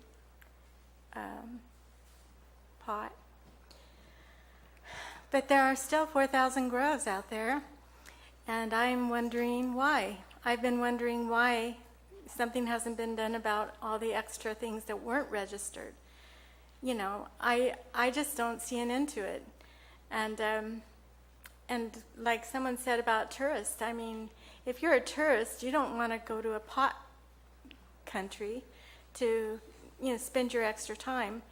You want to go to some place where it feels like a resort, and there's hospitality, and people aren't thinking about their next hit. And so like I say, I believe in these are worthy causes, the fire department especially, but the other ones are very important too. But I don't know what the answer to it is. As long as there's 4,000 pot grows and growing, it doesn't give a person a lot of hope. Thank you. We'd like to enter this for the record. It's regarding the budget. It's to be presented to the board. It'll be a public document. Yeah, public document, okay. May I? Yes.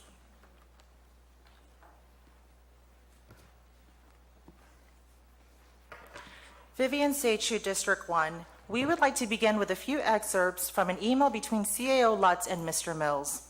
Mr. Lutz, it is frankly part of my problem with this budget process and more broadly the overall operations of the county. We have continually adjudicated our oversight of these things to departments with little or no control. I am working to build this control again and set parameters. I need to significantly change our budget process as it was cumbersome and lacked coordination amongst the impacted departments.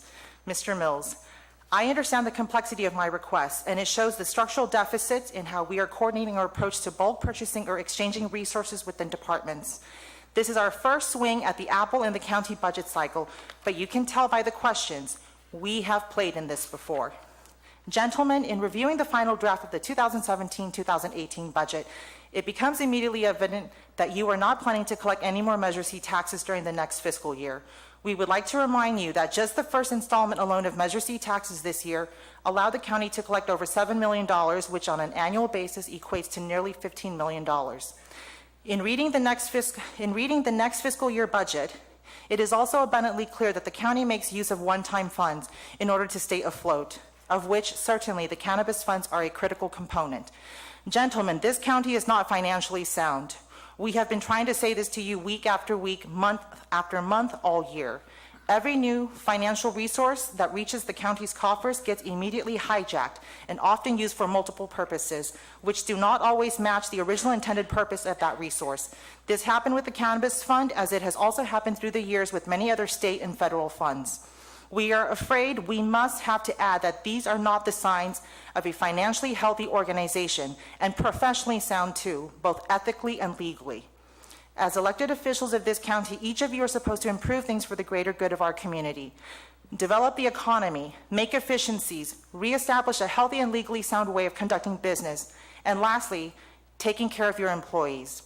But no, you want to ban the only industry that is truly capable of producing tens of millions of dollars, which our county so desperately needs. The numbers and the facts speak very loud and clear, gentlemen. Therefore, if your decision is not rational and factual, it certainly is ideological. If the facts and figures of the county's financial status in conjunction with the eventuality of an unenforceable ban do not make any rational sense, then as we have stated, the explanation must only be ideological. Gentlemen, are we perhaps trying to consciously bankrupt the county? We honestly have to wonder at this point. Thank you for your time and consideration. Thank you. Did I just hear that we're misappropriating federal funds? Or did I just hear something that she said? I don't have any reference to that. Okay. You heard anything, Supervisor Mills? Oh, okay. I think I'm being attacked enough today. I feel like Trump. You want a bulletproof vest? Al Segal, Taxpayer Association.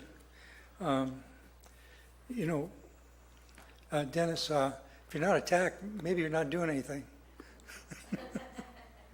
Not that I agree with you, but that seems to be the case.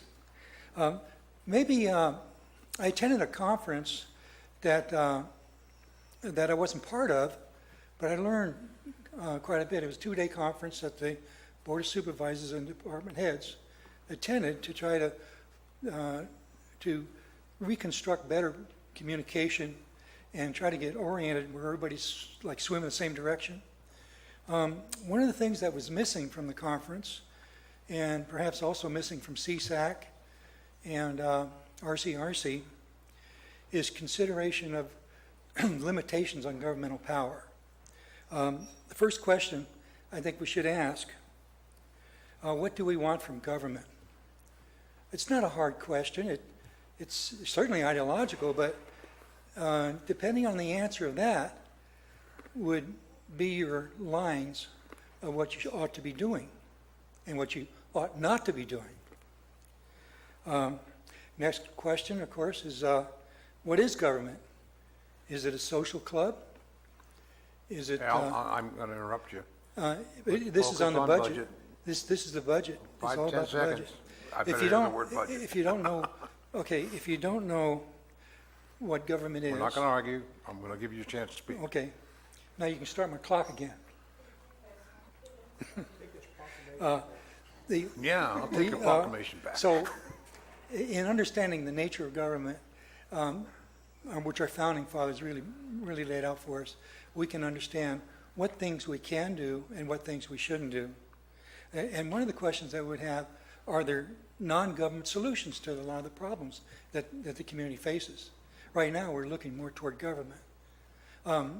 As a former director in the Chamber of Commerce, I really appreciate that organization. I'm a member of it, as also the Visitors Bureau.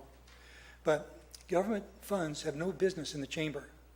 The reason for that is the Chamber is supposed to be representing the business community.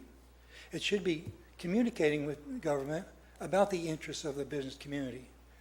How can they do that if they're supported by tax money? If they advocate something that the government doesn't agree with, what happens to their support? You have to think about that a little bit. So the Chamber should be independent, and it should continue doing its great job in supporting the business community and the community as a whole. Thank you. Thank you, Al. Mr. Edson? Good evening. I said good morning earlier. Cliff Edson, San Andreas, business owner in Calaveras County for the past 14 years. And, when I first came to Calaveras County, our business was pretty good. There was still a lot of methamphetamines here, especially methamphetamines. And, but we had some pretty good tourism. I'd say the business owners capitalized on tourism, probably made pretty good money. I mean, we were holding our own. But I'll tell you right now, the folks that work in the housekeeping industry and that sort of thing, they don't make any money. They just make barely enough wages probably to eat, let alone to earn a household income. So if everybody's all high on tourism, tourism also relies on discretionary income. That means if people have money somewhere else, then they can afford to come here. Then they got to want to come here. So now we have a fire with 72,000 acres of burned land. We have tree mortality that's going on. We have California wanting to take our water from us, and our lakes go dry every couple of years. It has a huge impact on our tourism, and it has. And then you have a burst in the bubble in the economy. When do you want to stop relying on somebody else? We need to rely on ourselves. Now, we've done a really great job of chasing every industry this county ever has seen out since probably 1980 or before. People didn't like the cement plant because of the environmental impact. They didn't like it. They don't like anything in their backyard. A lot of folks up here like to retire up here. Well, if you retire up here, you really don't need an income, do you? But there are a lot of people up here that need an income. The people working here at the county, they need to be able to supply means for their families. The people that work in this county, which are less and less all the time, by the way, at least till a couple of years ago, they need to be able to earn wages. So don't give it away, or you'll be the board that runs this county right back into the hole, and we will become the welfare county that we were even 5 or 6 years ago. Thank you. Any further public comment?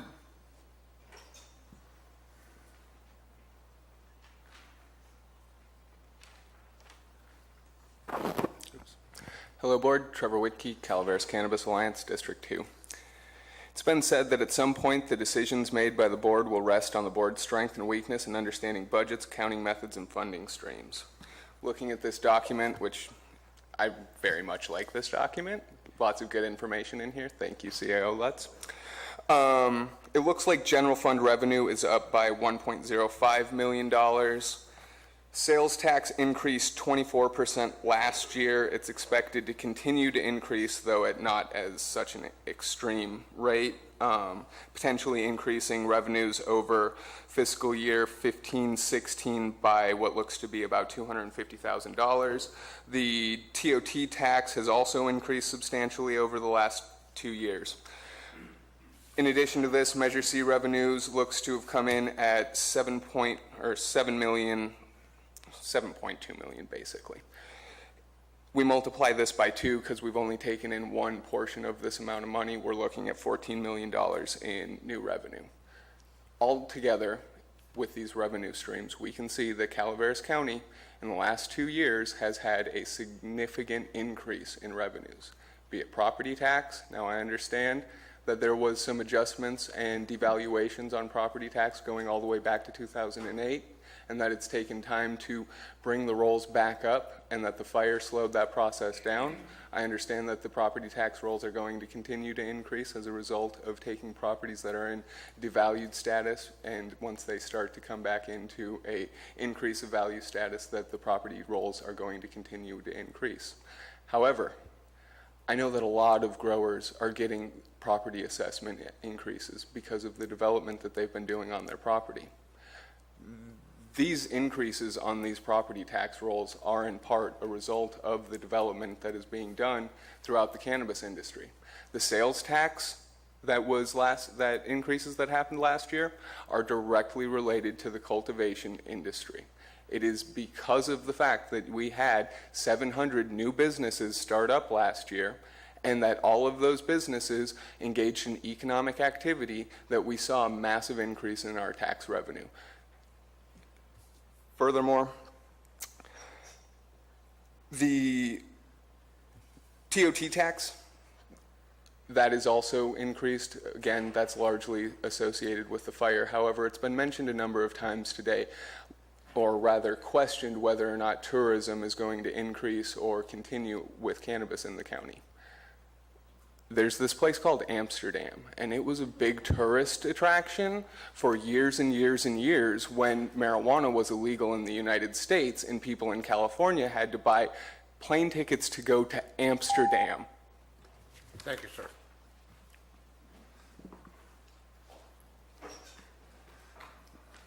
Good evening, Beth Whitkey, District 2. I just want to say real quick that if we look at Washington and Colorado, tourism is booming. It is a myth that cannabis scares tourists away. In fact, it is a boom. So please Let's keep Measure C taxes flowing. Let's keep the budget solvent. Let's encourage tourism. And I also want to say that it's a myth that the registered cannabis farmers are polluting. We have all of the heads of departments, the sheriff, people are on the record saying that people that are in the program are good stewards for the environment. So I think there's a lot of fear-mongering going on, saying that we're contaminating the water system. That's not true. Thank you. Thank you.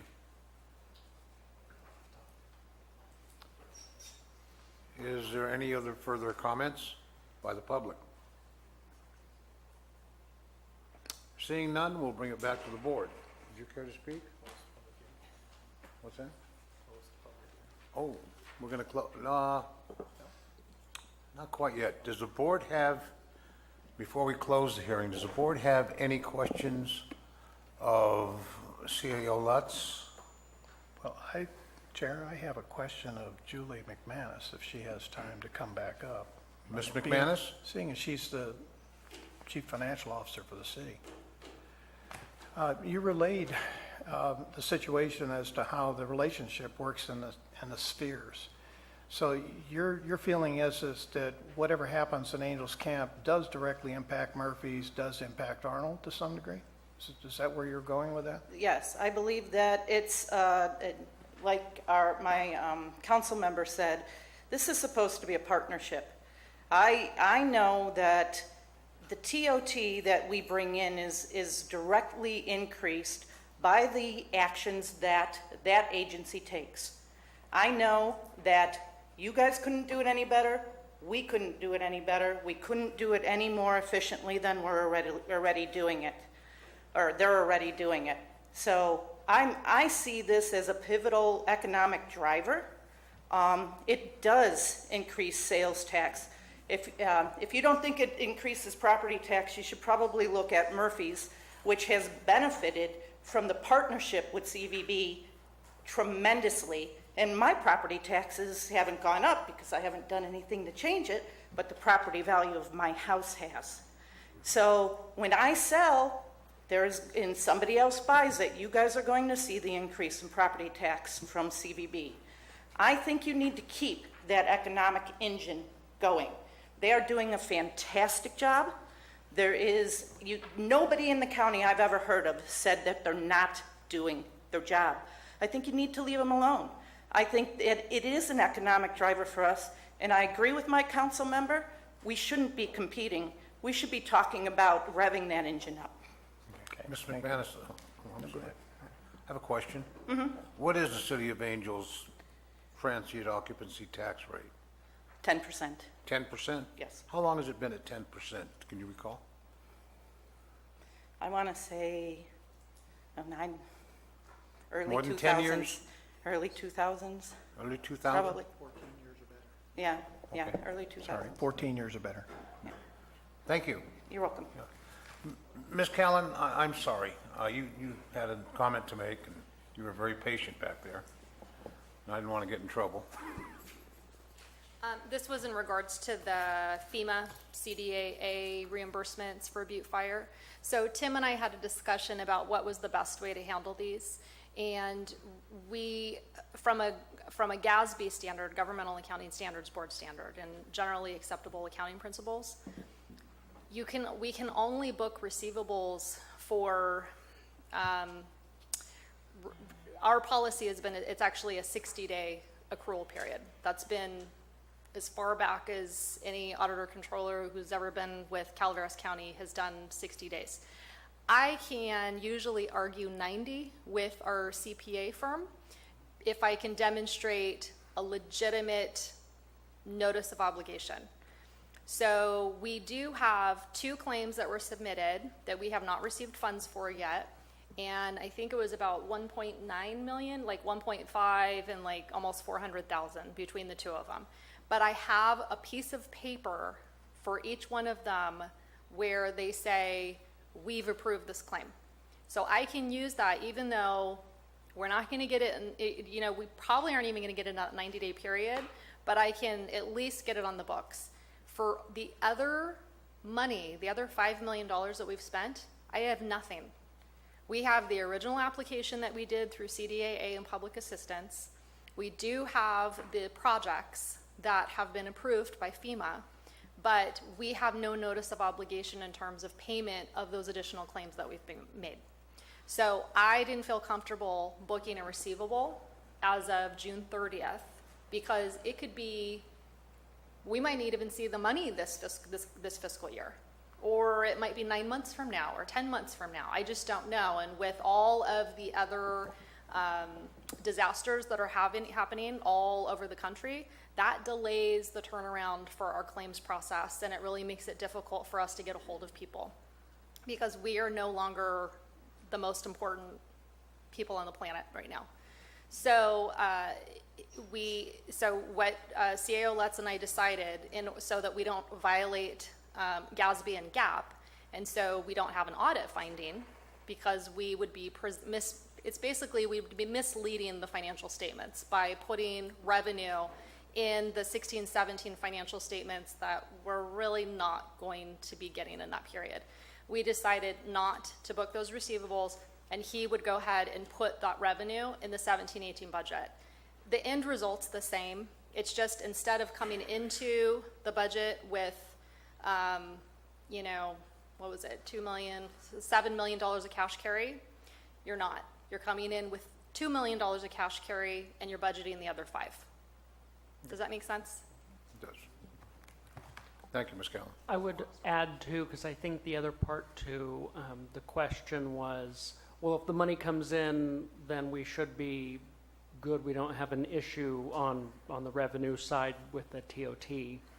I would just reiterate that money is booked and assumed to be coming in and used, so it wouldn't change our cash position per se. If anything, if it didn't come in, we'd be more of a problem because we'd be continuing to carry that cost as a longer term. So I think that was the other part of that question, at least what I had in my notes, and I don't see the gentleman who asked it now. He might have walked out, but I just wanted to make sure that thoroughly answered his question. Okay. Thank you, CAO Lutz. Any further questions by the board of staff or any issues brought up by the public speaking session? I have a couple of questions. Ms. Bolton, could you approach the microphone for me, please?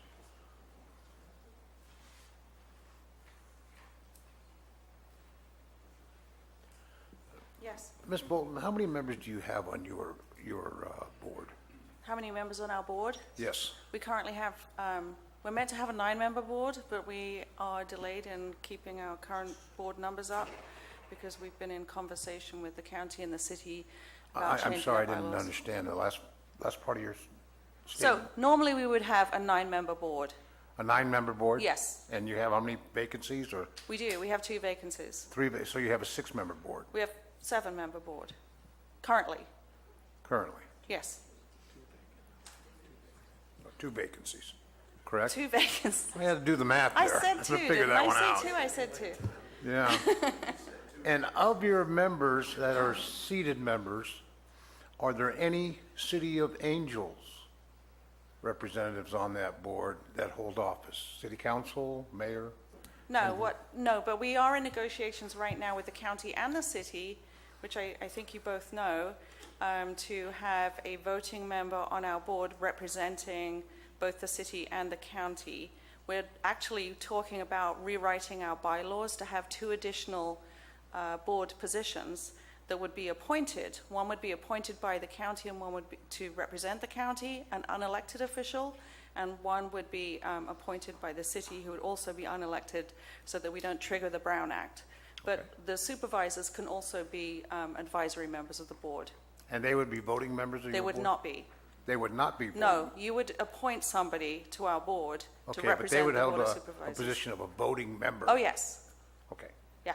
I know that issue was discussed, and I want to get the latest revision. Okay. If you had an increase in funding, Yes. And I have to qualify this question. You do an outstanding job. I've just reviewed your website, your new one. Thank And you. believe me, folks, if you haven't had the opportunity, go to that website. If you had additional funding, what would you do with it So that you haven't done great already? Well, I know, as I mentioned when I spoke in my 3 minutes, I know that one piece that is very public to locals that has been a disappointment to the county supervisors is the Calaveras Visitor's Guide. So my proposal for those $50,000, if we were funded at our full 33% for this fiscal year, would be to completely overhaul that piece. We would keep everything that we currently have in there, but we would have a lot more information on those outlying areas. We'd be able to expand the number of pages. We would increase the print run so that we would print 100,000 instead of 80,000. We would increase our distribution of that piece. And we would want to create also a couple of pages specifically on economic development. So the City of Angels Camp has a really active economic development organization called Destination Angels Camp that we've been working with for 9 years. And they have all kinds of incentives for people setting up a business in Angels Camp. I would want to give them a full page from their funding, and I would want to give Calaveras a full page for your funding, specifically on encouraging people who are visiting as tourists to relocate here or to set up a new business here, because as we all know, most of us who are transplants from other places, we originally came here as tourists. So I want to make that a piece that everybody can be really proud of. I want it to be a community piece. I want to have significant input from the Board of Supervisors.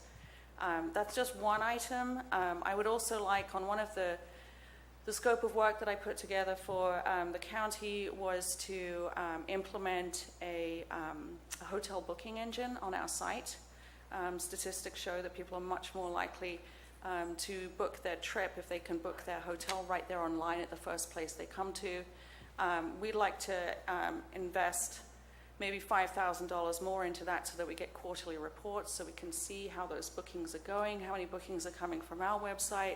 I think some of that measurement is something that the Board of Supervisors is looking for to see what the effectiveness is of the work that we do with the CVB. So that would be another investment I would want to make. Okay. And you can do this all with the $50,000? Oh, yeah. Okay. What can you do with $100,000?